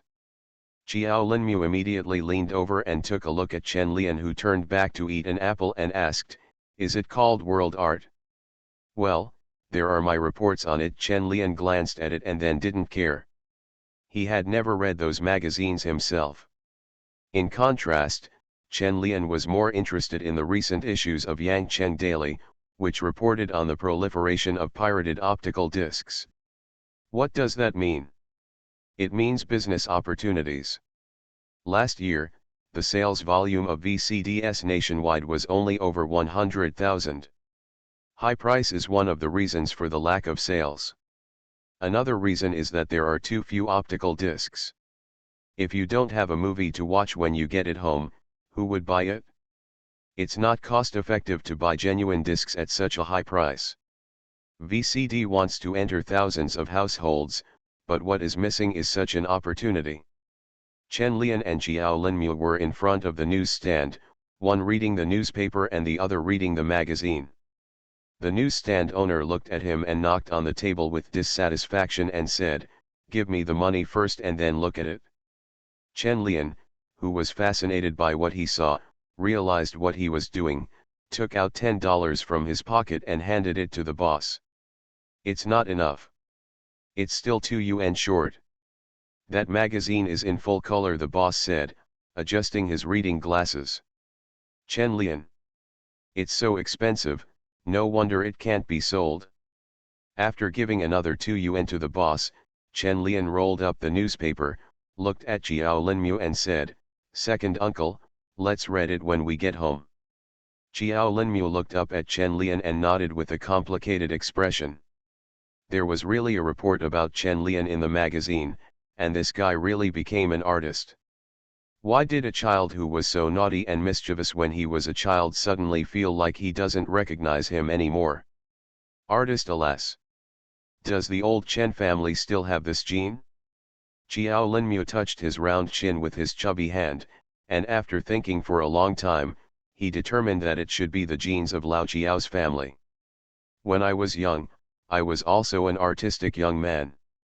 Thinking of this, the suspicion in Xiao Linmu's eyes turned into relief. He patted Chen Lian's shoulder with his chubby palm and said, "Not bad, I inherited the talent of the old Xiao family." 3 question marks appeared on Chen Lian's forehead. "If I remember correctly, no one in Lao Xiao's family has artistic talent." But looking at the happy Xiao Linmu, Chen Lian just smiled. Isn't it right to make the elders happy? After the two got home, Xiao Linmu happily ran to the kitchen with the magazine. "Linlin, your brother is in a magazine. He is really an artist." Xiao Linmu opened the magazine and handed it to Xiao Ziyulin and said, "Look, they say Lian is a new artist." Xiao Ziyulin hummed calmly, then poured the prawns into the hot water. She had already read these magazines, and Chen Lian and her often talked on the phone. After Xiao Linmu shared the good news, he said with some disappointment, "It would have been better if I had also learned to draw." "It's all your grandpa's fault. When I was in elementary school, my teacher praised me for my talent." Xiao Ziyulin, who was playing with the prawns, glanced at the happy but regretful Xiao Linmu when she heard this. She moved her lips but still didn't say anything that would hurt her old father's heart. Chen Lian leaned over and looked at the gradually reddening prawns in the pot and asked, "Sister, let me help you." "You don't have to wait, it's the last dish." Xiao Ziyuling looked at the 2 men in the kitchen and the other standing at the door and urged, "You go outside and wait, don't get in the way." Chen Lian took a look in the kitchen and found that there was indeed nothing that needed to be cooked, so he took his second uncle out. Sitting on the sofa in the living room, I asked him, "Auntie is not at home. How about having a drink tonight?" Xiao Linmu nodded excitedly, then picked up the newspaper that Chen Lian had placed on the coffee table and asked, "What's up with that VCD you mentioned before?" Chen Lian opened a box of wine from next to the sofa and said, "You can make money by reading the newspaper. You should know better than me what it means when pirated discs are so common now. You have been doing business for many years." Xiao Linmu opened the newspaper and took a look. After a few minutes, he raised his head and looked at Chen Lian. He said with some confusion, "I didn't expect you knew how to do business. This is indeed a good business opportunity, but now the VCD manufacturer it's quite a lot. Chen Lian unscrewed it, smelled the wine bottle cap, frowned and said, although there are many manufacturers, there are not many truly competitive opponents. As long as the machine price is low, the quality is good, and we are willing to spend money on advertising, we can take the opportunity to occupy it's not a small market. Xiao Linmu glanced at Chen Lian angrily, snatched the bottle from his hand, and smelled it himself. A smile suddenly appeared on his chubby little face, and then he swallowed and said, you said it easily, but these which of the things is easy to do? Chen Lian said with a playful smile, second uncle, these things are not difficult for you, right? I believe in you. I will pay for it and you will do the hard work. Let us earn his 7 or 8 small goals. Small goal. Xiao Linmu didn't understand what the little target meant, but he heard Chen Lian's intention to do some hard work for him, and couldn't help but cursed, you are here to recruit me, right? Let me work for you. How can it be considered a part-time job? In partnership, you are the boss, and I will just follow you and drink some soup, Chen Lian said with some distress, you asked me to engage in art business, but I'm really not good at business.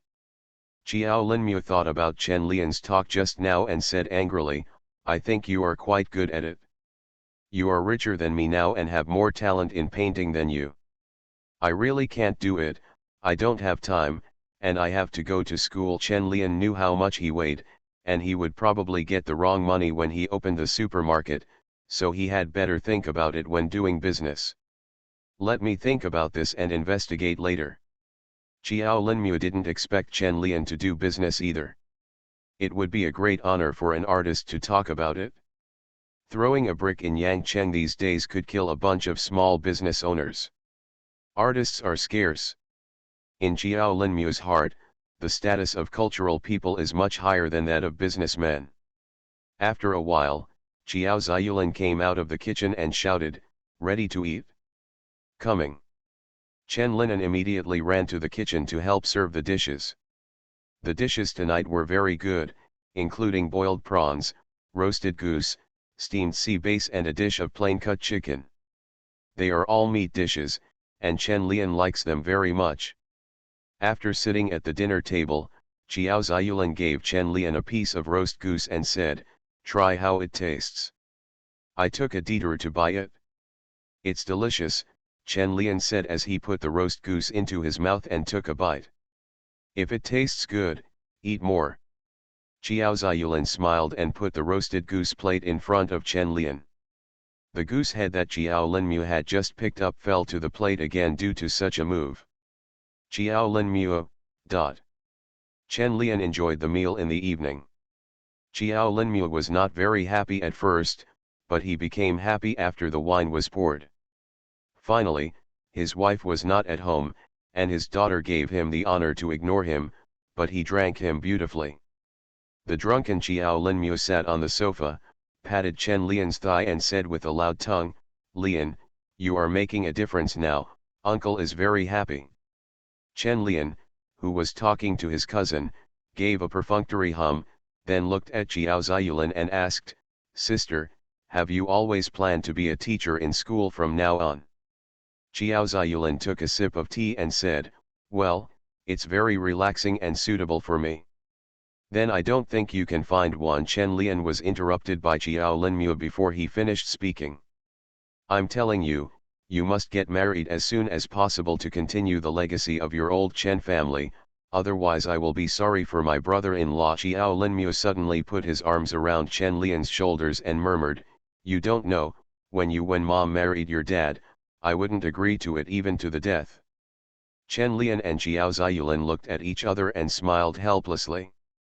They couldn't drink but still liked to show off. When they drank too much, they became like Tang Seng.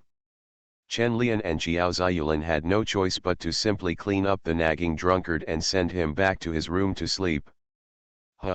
Chen Lian waved his hand and said, second uncle, it's time to lose weight, he's almost 180.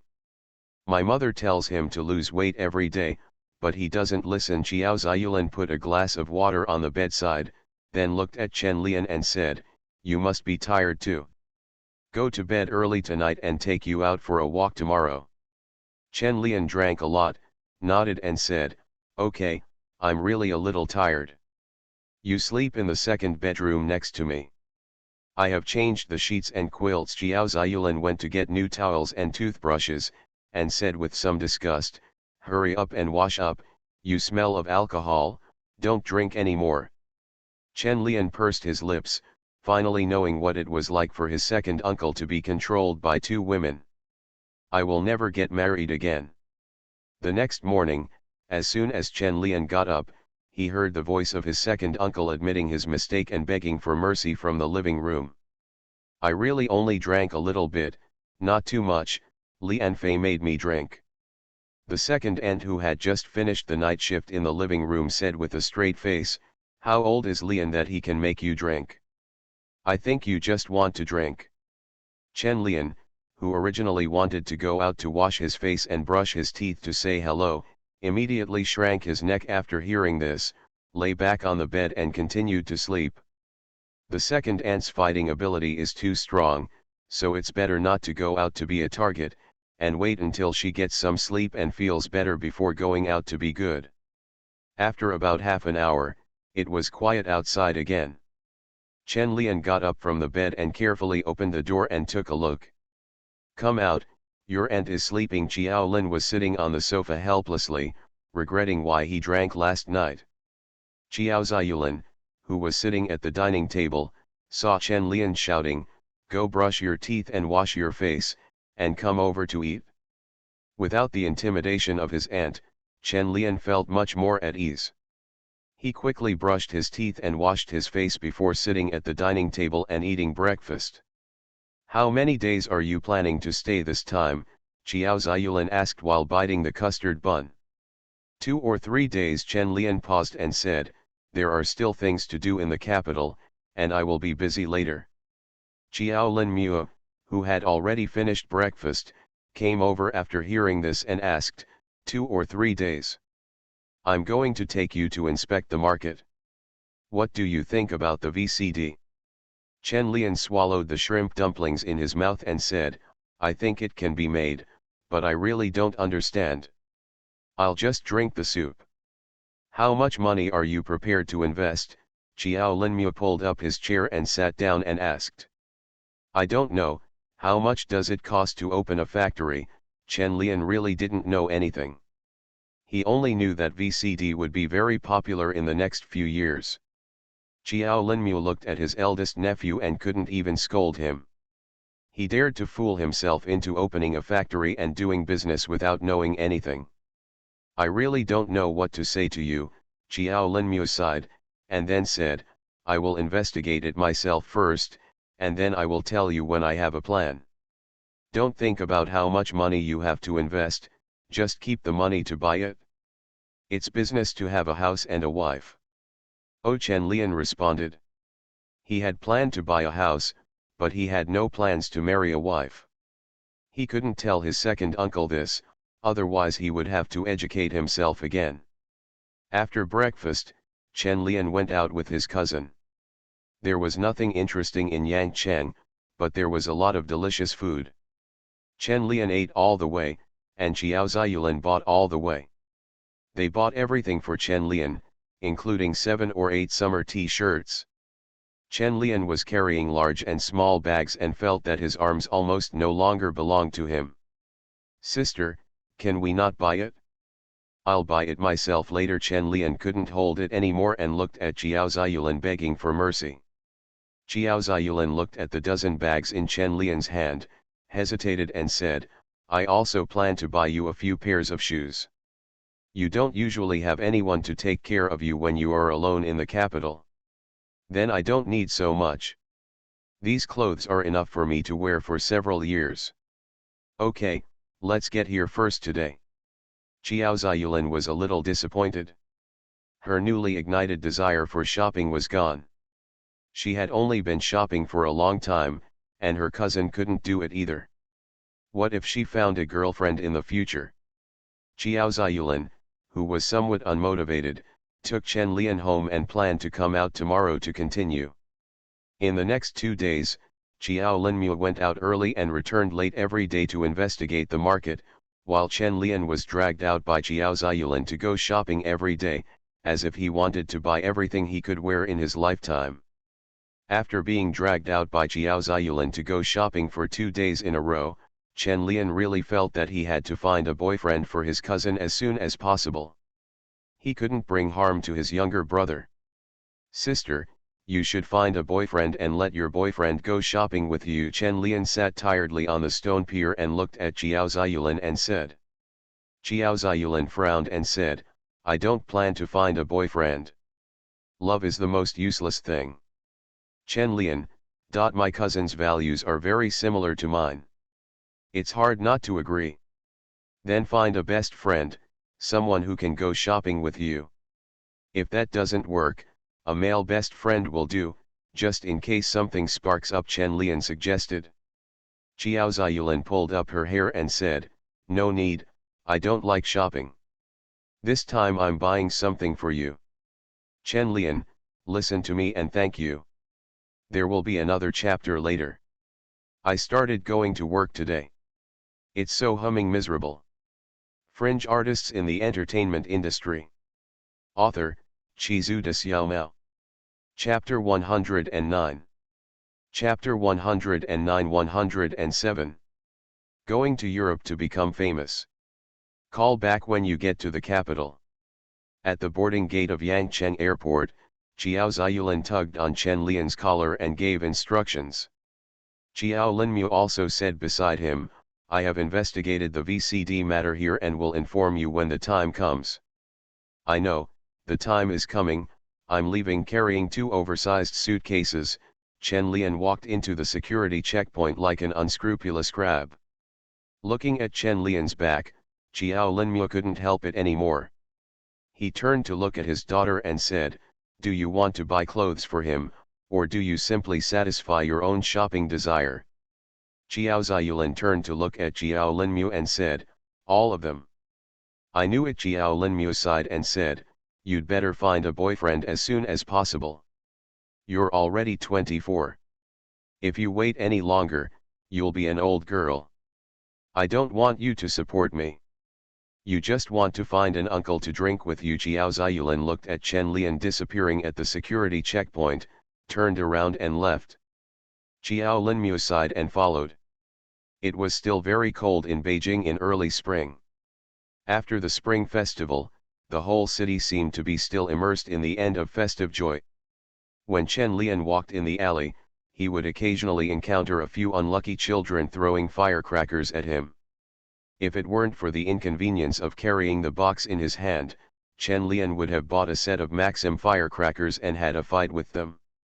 After returning to his cabin, Chen Lian was surprised not to see Bo Qing, nor her things, and was a little surprised in his heart, wondering if the girl suddenly looked away. Chen Lian put the 2 boxes on the ground and lay on the smelly bed for a while before making a call to Bai Qing. "Are you and Jifa together?" Chen Lian's lazy voice reached Bai Qing's ears through the phone. Bai Qing hummed, holding the phone in one hand and the photo in the other. He turned to look at Jifa, handed the phone to her and said, "Chen Lian." Jifa took the phone and said immediately, "Lian, are you back? Your work this time is really great. We will definitely cause a sensation in Europe next month." Chen Lian listened to Jifa's excited voice and asked, "Have you seen it all? How is Bo Qing doing now?" "I've seen it, that set of Jiangnan-themed works is simply great. If Chen Lian were in front of Jifa now, she would definitely not be able to help but give him a big kiss. Simply genius. The duo artist is really on the right track. Well, with her as the manager, it's a threesome. This combination will definitely become the biggest dark horse in the art world this year." Jifa couldn't help but start to imagine that through his own operation, the works of Chen Lian and Bai Qing could be sold for tens of millions. Chen Lian held the phone and waited for a long time without hearing Jifa's voice, thinking that she was suffering from hysteria again. "Where are you?" "I'll come find you," Chen Lian asked quickly. Ji-fa finally came to his senses and reported an address to Chen Lian. 10 minutes later, Chen Lian arrived at Bai Qing's new home. This was his first time here. The house Bai Qing rented this time was much better than the previous one, and it was much better than the room Chen Lian had. Long time no see, Ji-fa gave Chen Lian a big hug as soon as he saw him. Although Chen Lian was wearing thick clothes, he could still feel Ji-fa's waves. Bai Qing was sitting on the ground picking photos. He looked up and then lowered his head to continue picking photos. Chen Lian carefully pushed Ji-fa away and said, "Don't be too enthusiastic. We haven't seen him for more than a month." Seeing Chen Lian's defensive expression, Ji-fa curled up the corner of his mouth and whispered in his ear, "Why do I feel that you are so afraid of me?" "Haha, you think too much." Chen Lian looked at Ji-fa's gem-like eyes, walked sideways to Bai Qing and asked, "How is the progress? Shall I do it with you?" After Bai Qing applied glue on a photo, he raised his head and said, "No, I want to do it myself." Looking at the half-finished photo, Chen Lian stared at Bai Qing's dark circles and said, "You are not in a good state now. You should rest for 2 days to adjust." "It's okay." After pasting the photo on, Bai Qing took a closer look before saying, "I want to finish it as soon as possible. I'm in good shape now." Bai Qing's eyes were bright, and although his face looked haggard, he looked very excited. Ji-fa came over and said, "I will keep an eye on her. Don't worry. I am your full-time nanny now and I won't let anything happen to you." "Full-time nanny?" Chen Lian turned around and asked, "Has the matter in Europe been done?" Ji-fa sat on the chair, crossed her legs and said confidently, "Of course, next month's exhibition will be a success." "Have you arranged the exhibition hall as I told you?" Chen Lian stood up and lit a cigarette and asked. For that group of Jiangnan-themed works, Chen Lian not only wanted to display paintings that combined oil paintings and photos, but also arranged the venue. Part of it had to be like an installation art, replanning the entire exhibition hall to make the entire exhibition hall more beautiful. The effect of the group work is maximized. Chen Lian's plan is to place several mirrors and glass in front of each painting so that viewers can be surrounded by the world in the painting through reflection, allowing them to physically integrate into the work and have a deep communication with it. It may seem a bit metaphysical to say this, but the effect will definitely be great. Ji-fa also lit a cigarette and took a puff and said, "The exhibition hall must be decorated before the start. I will not rent the exhibition hall a month in advance. Renting for 1 more day means a lot of money, so there is no such thing." Chen Lian nodded and then asked, "Are those things ready? When is the specific launch date?" "Everything is ready." Ji-fa slowly exhaled a puff of smoke and said, "March 15th, for 1 month. It was already mid-February, and there was less than a month to go." Chen Lian turned to look at Bai Qing, who was carefully putting together photos, with some worry. He was worried that she would not be able to finish it on time, and that such a high-intensity work would damage her body. Destroyed. "The time is running out, can we still postpone it?" Chen Lian looked at Ji-fa and asked. Ji-fa shrugged his shoulders and said, "No, I have invited many people and there is no way to change the time." The green smoke from the cigarette end floated slowly. Chen Lian squinted his eyes and looked at Bai Qing, who was sitting on the ground with an excited expression, and finally sighed. When the time to go to Europe for development was determined, Chen Lian also had to prepare in advance. It's quite troublesome to go abroad now. Although Ji-fa's help skipped a lot of tedious steps in the visa matter, it still took several days. In addition to the visa matter, Chen Lian also has to go to school once and ask for leave again. Chen Lian, a student in school, made class teacher Li Qiji speechless. Looking at Chen Lian, who came to school for the second time, he couldn't help but ask, "Can't you just go to class for 1 day? How can you ask for leave like that?" "Teacher, I promise to take classes well next semester." Chen Lian was also a little embarrassed. If he had known that he would be so talented in art and develop so smoothly, he would not have taken the Nortel exam. Chen Lian's guarantee has no effect on Li Keqi's heart. Who knows where you will go to hold an exhibition next semester? However, Li Keqi still admires Chen Lian very much. He went to hold exhibitions abroad at a young age. In comparison, taking classes at Nortel is really nothing worthy of comparison. Asking for leave is very common in film schools. Students often ask for leave to go out for filming, which lasts for a month or two. Although Li Keqi had a headache, he still gave Chen Lian the leave. After all, this is Nortel's first painter and photographer. Performing artists and great directors are not rare at Nortel, but artists like Chen Lian are really the first, only Miao Miao. In the future, this well-known Nortel alumnus will definitely be indispensable. After Chen Lian received the approval, he walked on campus and looked at the students hurriedly going to class, feeling very comfortable. However, before Chen Lian left the campus, he met an acquaintance who had let him go before. Su Jinglei, who ran in from outside the school with short hair, was a little surprised when she saw Chen Lian. She took the initiative to run over and asked, "Chen Lian? You finally came to class." The most mysterious student of Nortel. Looking at Su Jinglei with a bright smile, Chen Lian hummed and explained, "I'm here to ask for leave, not to go to class." Asking for leave again, Su Jinglei asked a little strangely, "Aren't you going to hold an exhibition again?" Speaking of this, Su Jinglei suddenly remembered that she let go of Chen Lian last time, so she said sheepishly, "Last time something was delayed, so I didn't go to your film festival." Chen Lian shook his head and said nonchalantly, "It's okay."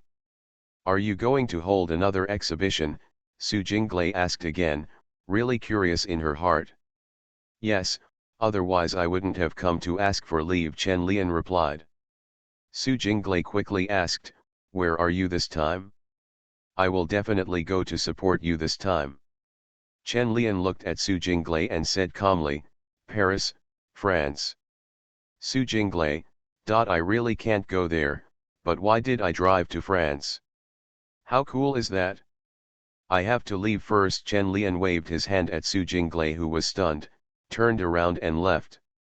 Su Jinglei looked at Chen Lian's handsome back, and suddenly felt that this was a real talent, and he went to the art capital to hold an art exhibition. Soon the news spread in the school that Nortel's most mysterious student, Chen Lian, was going to France for a painting exhibition.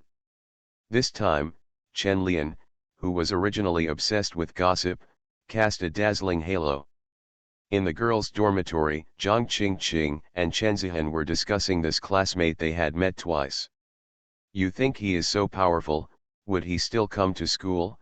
Zhang Qingqing said curiously. Chen Zihan thought for a moment and said, "Probably not. I feel like I won't see him in the classroom for 4 years in college." Zhang Qingqing suddenly turned over, lying on the bed, and said enviously, "I want to go to school like this too. Just think about it, people are different." Chen Zihan ruthlessly exposed the fellow countryman's daydream. Zhang Qingqing looked sideways at Chen Zihan and suddenly asked, "Who do you think his girlfriend is?" "If you ask me, he doesn't have a girlfriend," Chen Zihan said with certainty, and then explained in a low voice, "I feel that he is the kind of prodigal son who is surrounded by confidants and will not find a girlfriend to take care of him." Zhang Qingqing thought for a while and felt that Chen Zihan's analysis was quite reasonable. Otherwise, how could he have scandals with 2 big stars? Chen Zihan looked at Zhang Qingqing's beautiful eyes and asked, "Are you thinking about something? Such a person is too far away from us. You should consider the senior in your junior year." "I didn't," Zhang Qingqing immediately replied excitedly, then looked at Chen Zihan, who was snickering, and suddenly reacted, rushed forward and shouted, "You lied to me. Ha ha, look at how nervous you are." Chen Zihan laughed and teased while avoiding Zhang Qingqing's tickling attack. Everyone is curious.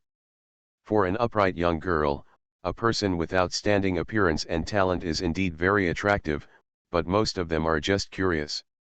After asking for leave from school, Chen Lian still has to go to director Cheng to ask for leave. The movie has not been finished yet and will be restarted in Shanghai in April. His art exhibition will not end until mid-April. There will be no scenes in the first 10 days. Way to participate. I wonder if director Cheng will be angry because of this and scold himself for being unprofessional. Chen Lian came to director Cheng's courtyard, looked at the ginkgo tree that had begun to sprout again, and said to director Cheng apologetically, "Director, I am going to Europe to hold an art exhibition next month, and it may be delayed for more than 10 days and I won't be able to make it on time. Go to the set."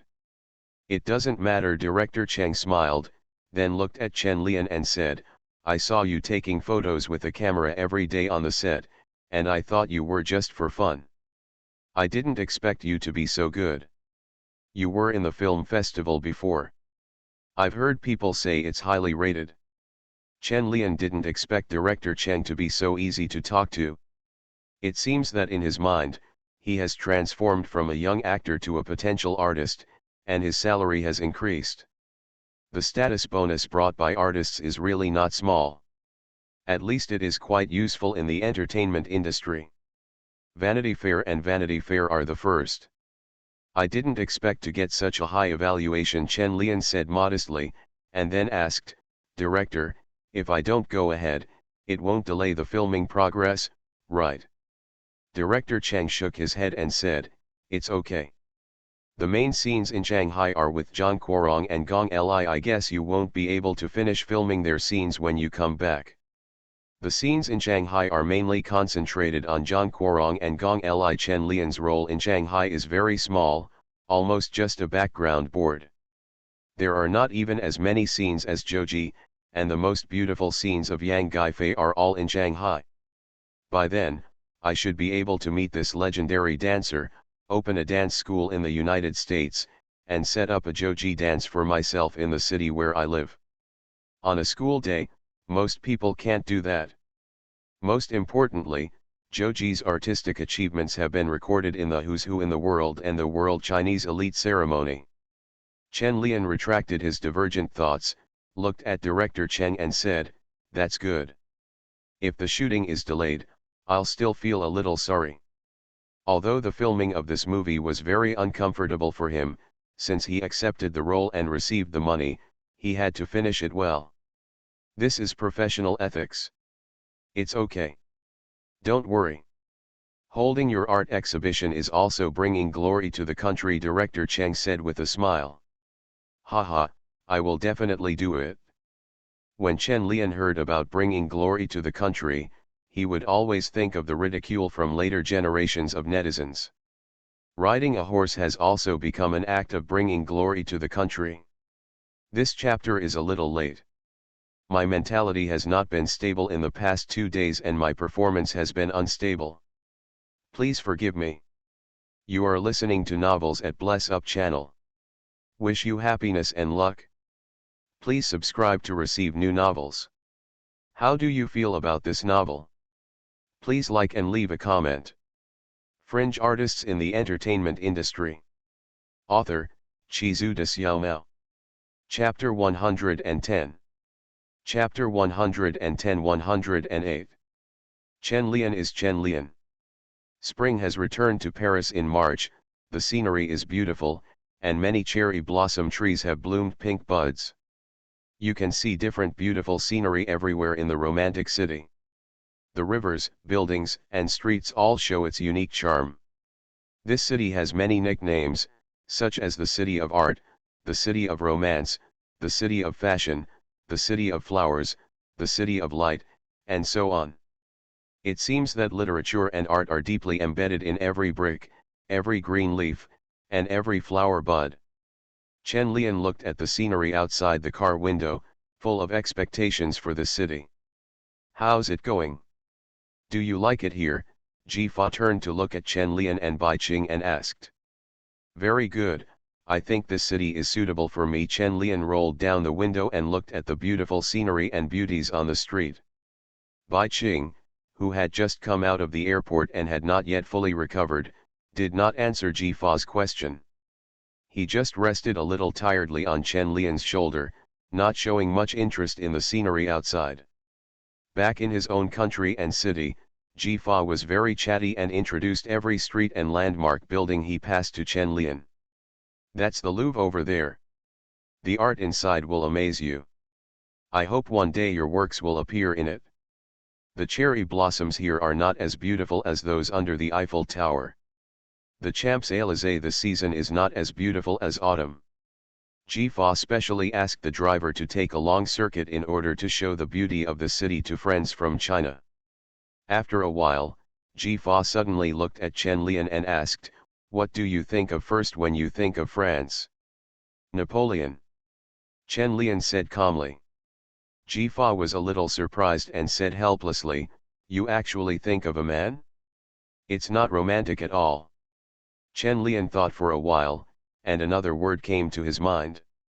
French rose. In the 1990s, no one could ignore this delicate rose. Chen Lian looked at Jifa, who was speechless, and said, "Okay, I'll change it to French rose." Jifa was stunned after hearing this and asked, "Queen Josephine or Sophie Marceau?" "Of course Sophie Marceau, she is a woman who can unify Eastern and Western aesthetics," Chen Lian replied, curious about the rose. If you ask anyone in China which French star they know, 90% of them will answer Sophie Marceau. That photo of Sophie Marceau in popular film magazines in the 1980s. Pure and beautiful, she directly became the goddess in the hearts of countless men. Jifa was not surprised that Chen Lian was talking about Sophie Marceau. He just turned around and glanced at Bai Qing, who was dozing, and asked with a wicked smile, "Aren't you afraid that Bai Qing will be jealous?" "Of course not." Chen Lian looked at Jifa, who was deliberately provoking trouble, and said angrily, "Everyone has their favorite celebrity. This is normal." "I didn't." Bo Qing leaned on Chen Lian's shoulder and said with eyes closed. "Chen Lian." "Haha, me neither." Jifa laughed and looked at Chen Lian's somewhat embarrassed face. He couldn't help but pat his head and said, "Never say you like another woman in front of a woman. You guys are so boring. I just like Sophie Marceau in the movie. It has nothing to do with her." Chen Lian turned his head and was too lazy to talk to the two women who were deliberately embarrassing him. Jifa raised the corner of her mouth and smiled and whispered, "I hope you can still be so confident in 2 days." Chen Lian didn't hear clearly what Jifa said, so he turned around and asked, "What did you say?" "Nothing." Jifa smiled, then looked out the car window and said, "We're here." "Why don't you go to the hotel?" Chen Lian asked, looking at the villa in front of him. "It's too troublesome to stay in a hotel." Jifa took the luggage from the driver and said, "If we live together, I don't have to pick you up every day." Bai Qing also carried a box and said sleepily, "I can live anywhere. I just want to have a good sleep. Can you take me to the room to rest?" The intense work for more than 10 days in a row has exhausted all Bai Qing's energy. Now she just wants to sleep well for a few days. Chen Lian took the initiative to take the box from Bai Qing and Jifa's hands, and said to Jifa, "Okay, let me see how your house is doing." "I promise I won't let you down," Jifa said with a smile, and ran to open the door. After opening the door, he turned to Chen Lian and Bai Qing and said, "You are welcome to be guests. After the exhibition is over, you can go to my winery for vacation." What a little rich woman, she even has her own winery. Chen Lian has a new understanding of Jifa's financial resources. "You seem surprised." After leading Chen Lian in, Jifa said with a smile, "It is normal to have a winery in France, and it is only a small winery." "Normal, you idiot," just like Chen Lian saying that it is normal for people in the capital to have several courtyard houses. "After the exhibition, we went to play together, just west of Bordeaux." Speaking of this, Jifa said with some helplessness, "The wine merchants in Bordeaux often slander the wine there. In fact, the wine there is very good." "It's normal to do business," Chen Lian said lightly. "Perhaps you can talk later and tell me where the bedroom is first." Bai Qing, who was following behind, couldn't help but interrupt. Jifa quickly smiled and said, I will take you there now. When Jifa and Bo Qing went upstairs, Chen Lian took a serious look at Jifa's home. The room was full of decorative art. Oil paintings of different styles hung on the walls, and the ornaments next to the sofa were also sculptures. Chen Lian also saw Chinese porcelain in a corridor, and several blue and white plates were hung on the wall as pendants. What struck Chen Lian the most was that so many decorations of different styles were integrated very well by Jifa, without any sense of fragmentation. Jifa's artistic aesthetic is really amazing. He is worthy of being an art manager. You can't be an art manager without certain artistic accomplishments, and Jifa's professionalism in art has been certified in these decorations. As for the commercial operation, it depends on whether the art exhibition held for a few days will be successful. Chen Lian is looking forward to this and wants his work to be recognized by more people.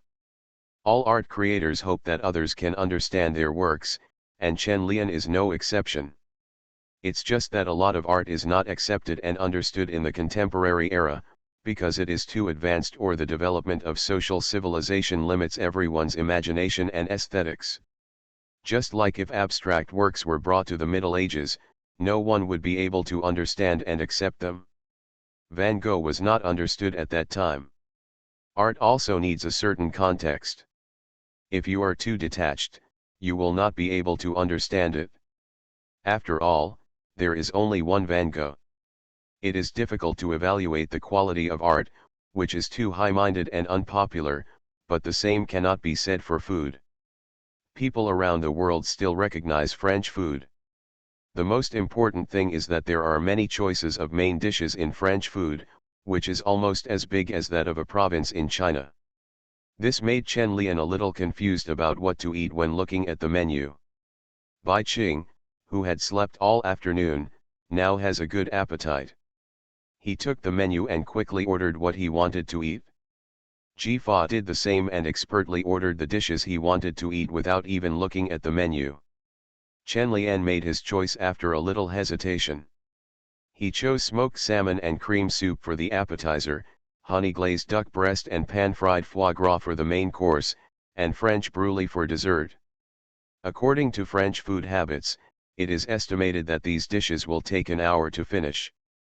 Sometimes it is not good to be too particular. For Chen Lian, there is no difference between eating a meal for so long and not eating at all. Such a slow speed is not as fast as he can digest it. After finishing the last dessert, Chen Lian wiped his mouth and said, "French food is not suitable for me." Jifa looked at the plate that Chen Lian had eaten cleanly, rolled his eyes and said, "That's not what your stomach said." "No, you misunderstood what I meant.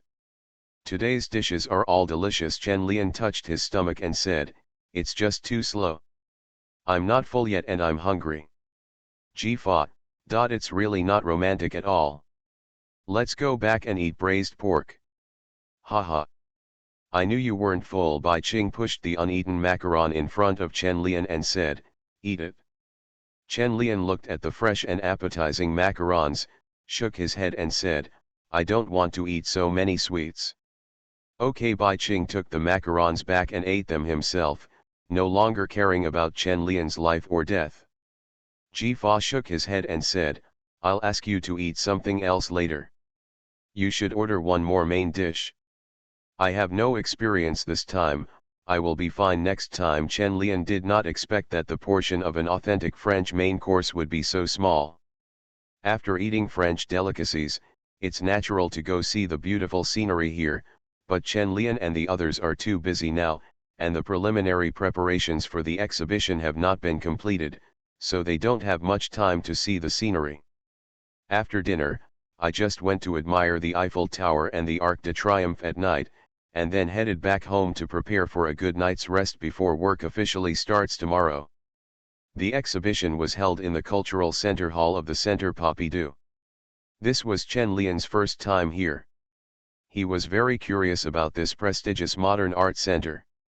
He once wanted to drop what he was doing and go see this and the art center. A factory-like art center. Jifa saw that Chen Lian wanted to go out again, so he quickly stopped him and said, "Can you finish your own work first?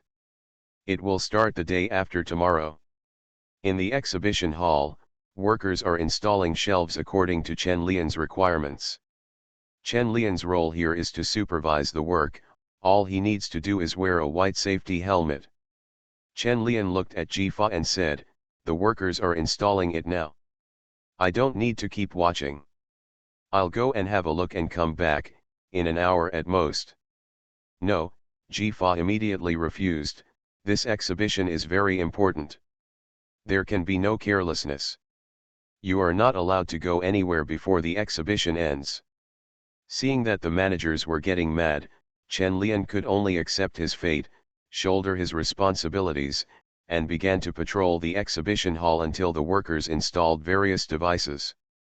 "This mirror is a little further to the left," Chen Lian said to the workers while standing in the exhibition hall. Jifa also immediately acted as a translator to translate Chen Lian's words. Most of these workers only knew French, and Chen Lian did not know French. "It's really troublesome, why can't everyone in the world speak Chinese?" After a busy day in the exhibition hall, at 6 o'clock in the evening, most of the installations in the exhibition hall were completed. Looking at the workers packing their things and leaving on time, Chen Lian couldn't tell whether he was in a capitalist society or... Well, this is good, it means that Chen Lian can also get off work. The Pompidou Art Center is closed at 9 o'clock in the evening, so it is just right to come back for a visit after eating. Chen Lian turned to look at Jifa and said, "Can I go visit now?" After a busy day, Jifa waved to Chen Lian tiredly and said, "You go ahead. I want to go back and have a good meal and then have a good sleep. I really envy Boqing to be able to rest at home." "Okay," Chen Lian immediately ran to the art museum happily to visit. The architecture of the Pompidou Center is very distinctive, especially at night, when it lights up like a huge chemical factory wrapped with colorful pipes and steel bars. Chen Lian walked in the long transparent passage and looked at this art palace that combines technology and art. He had mixed feelings in his heart. When will there be such an art center in China? It is not the kind of art center used for business in 798. There are many works of art collected here. What Chen Lian likes most is that the person painted in Picasso's muse is also his muse. It's just that Picasso's muse is too abstract and three-dimensional, and most people can't appreciate this kind of beauty. Chen Lian didn't like Picasso's paintings at first, but later he thought more and more about art, and became more and more interested in Picasso's paintings. Come to like it more and more. Painting is the artist's emotional expression. Chen Lian looked at this painting for a long time and really felt Picasso's mood at that time. The joy and excitement were mixed with a hint of calmness and restraint. At this time, Picasso was thinking about how to educate his children after they were born. Chen Lian left after watching it for a while. He would be affected if he watched it for too long. Every artist has his or her own style and artistic expression, and it would be bad if someone else influenced them. After coming out of the chemical factory, Chen Lian found a restaurant at random. He didn't have to worry about dining etiquette and image, and had a very comfortable meal. The roast duck was very good, and the grilled fish was also great. Chen Lian was not so leisurely the next day. The installation had not been completed yet, and all the works had to be arranged in advance today. Even if the workers got off work after 6 o'clock, Chen Lian could not go shopping elsewhere. After working until around 9 o'clock in the evening, Chen Lian checked all the works twice before he breathed a sigh of relief. Finally done. Chen Lian feels that decorating the exhibition hall is more tiring than painting. He must find a professional curator in the future. Jifa is still not professional and considerate enough. Jifa looked at the fully decorated exhibition hall and the hanging paintings. He couldn't help but feel trembling in his heart. The impact and appeal of the paintings with the blessing of the device were even stronger. "Lian, you are really a genius, you will definitely become the next Picasso." Chen Lian glanced at the empty exhibition hall, couldn't help but light a cigarette and said, "Why do you want to be Picasso?" Chen Lian is Chen Lian. There is one more chapter. Fringe artists in the entertainment industry. Author, Chizu de Xiaomao. Chapter 111. Chapter 111 109. Chen Shuren, I don't know what I'm painting either. The Pompidou Center is a palace of modern art, and every exhibition here attracts many artists and art lovers. Even if the exhibition is held by two artists from the East, there will still be many people coming to see the exhibition. What's more, there is a famous art manager Jifa working behind the scenes, and many celebrities, rich people, and artists came to see the exhibition. In France's upper-class society, art is a must for life and communication. As the protagonists of the exhibition, Chen Lian, who is dressed in black, and Bai Qing, who is wearing a red dress, will naturally become the focus. The two are like conjoined twins and will be inseparable wherever they go. As a double artist, how can we be separated? The installation arranged by Chen Lian surprised many people. In addition, the idea of painting oil paintings on photos and combining photography art and oil painting art is also very innovative.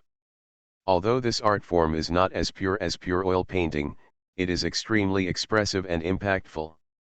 Even if your sensitivity is poor, you can still clearly feel the emotions contained in the pictures through the installations arranged by Chen Lian.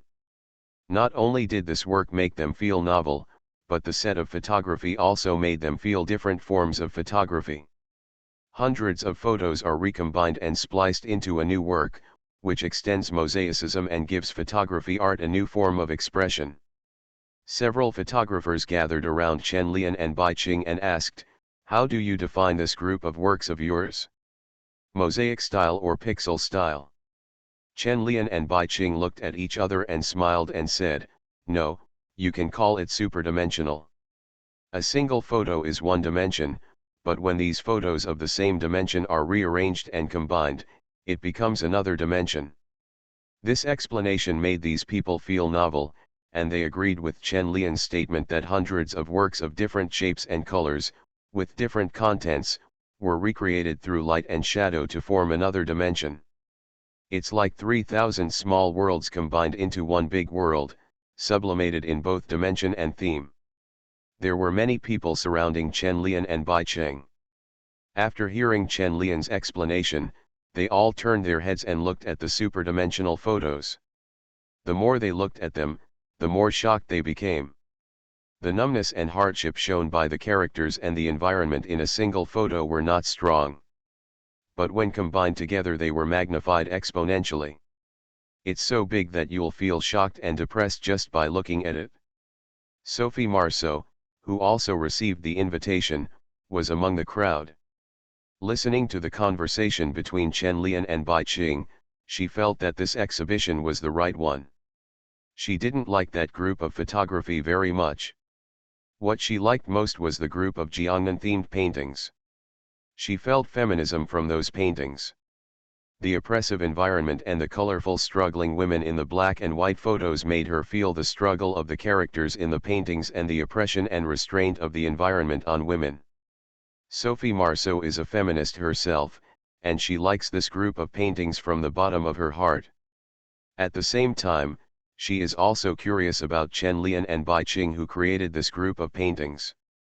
Her eyes wandered over Bai Qing, wondering if she was a feminist. Seeing Chen Lian and Bai Qing talking with others, Sophie Marceau originally wanted to go up to talk, but hesitated and stopped. It doesn't seem like a good place to communicate about women's rights in such an occasion, maybe it can wait. Sophie Marceau turned around and continued to look at the paintings. According to the order of each painting, she had to stand in the installation arranged by Chen Lian and admire it for a long time. She wouldn't look at the next picture until the people in line behind her became impatient. Until she stood in front of the last painting, the emotions that had been accumulated in her heart suddenly expanded, like a tremor coming from the depths of her soul, making her want to shout along with the characters in the painting. In the black and white photo, the golden sunlight disperses the thick fog, and the bright red figure seems to have broken free of its chains, leaping high to embrace the sunshine. Stand up. She succeeded. Sophie Marceau seemed to be able to feel the joy of liberation and the free heart of the characters in the painting. After stopping in front of the painting for a long time, she calmed down and couldn't help but turn around to look for Chen Lian and Bai Qing, eager to chat with them.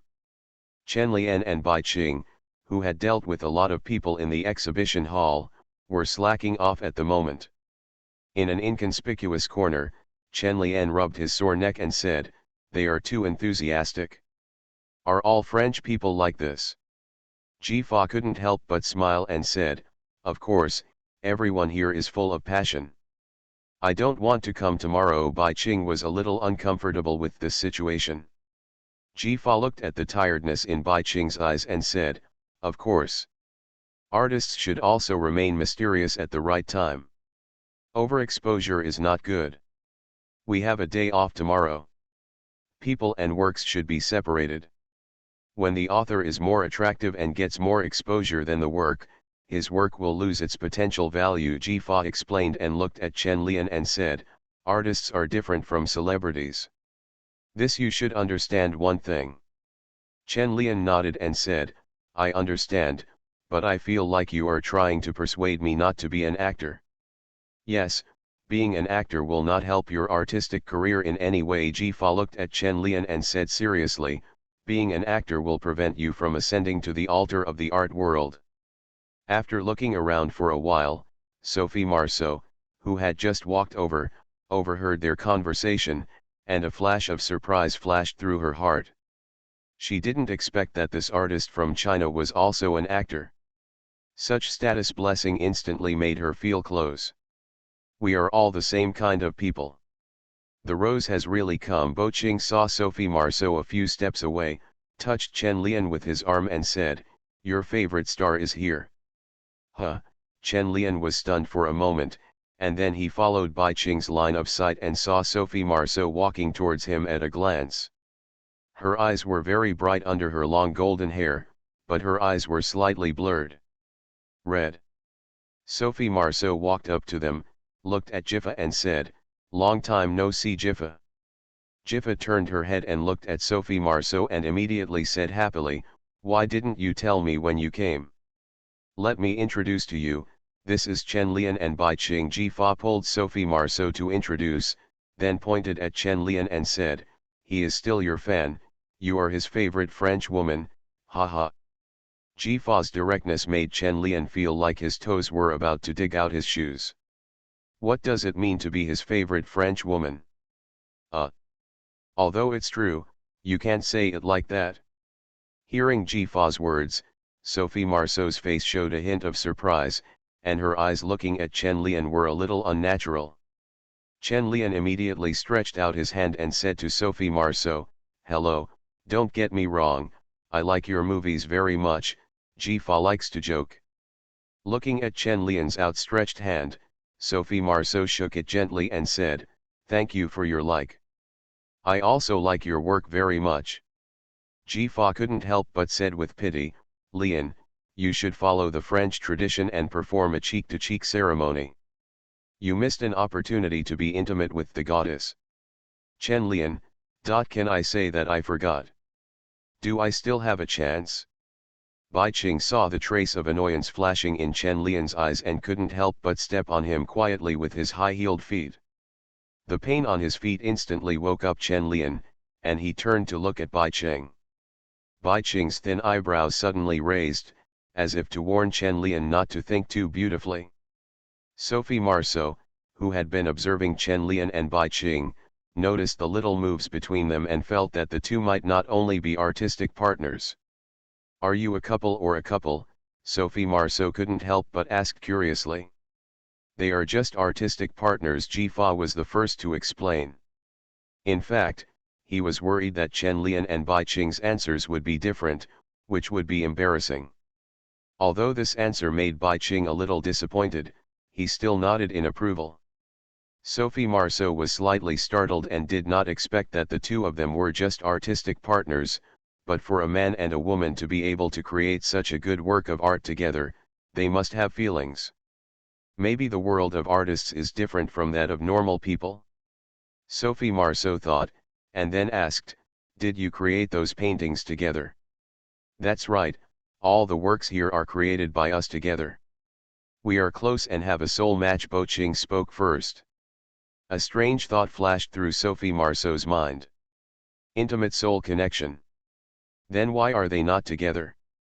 What a strange combination. Chen Lian fully agreed with Bai Qing's statement. During this period of time, he and Bai Qing were indeed intimate and their souls resonated with each other. However, this relationship was different from love. Perhaps Bai Qing himself did not realize it, and subconsciously this relationship is regarded as love. If it were love, the two of them might not be able to create such a work. The magic of love will amplify many things, making things better or worse. Sophie Marceau looked at Bai Qingjiao's beautiful face and couldn't help but ask, did you jointly lead that group of oil paintings? Most of them are Lian's ideas, and he was the one who proposed them in the first place. Bo Qing did not emphasize her own contribution. In her opinion, the two sets of works on display today were led by Chen Lian, and Chen Lian could have completed them without her. Hearing Bai Qing's words, Sophie Marceau was very surprised. A feminist artwork was actually created by a man? Looking at Sophie Marceau's surprised expression, Jiffa couldn't help but ask, you seem surprised. Sophie Marceau nodded, hesitated, and said, I thought only women would speak out for women. Feminist rights.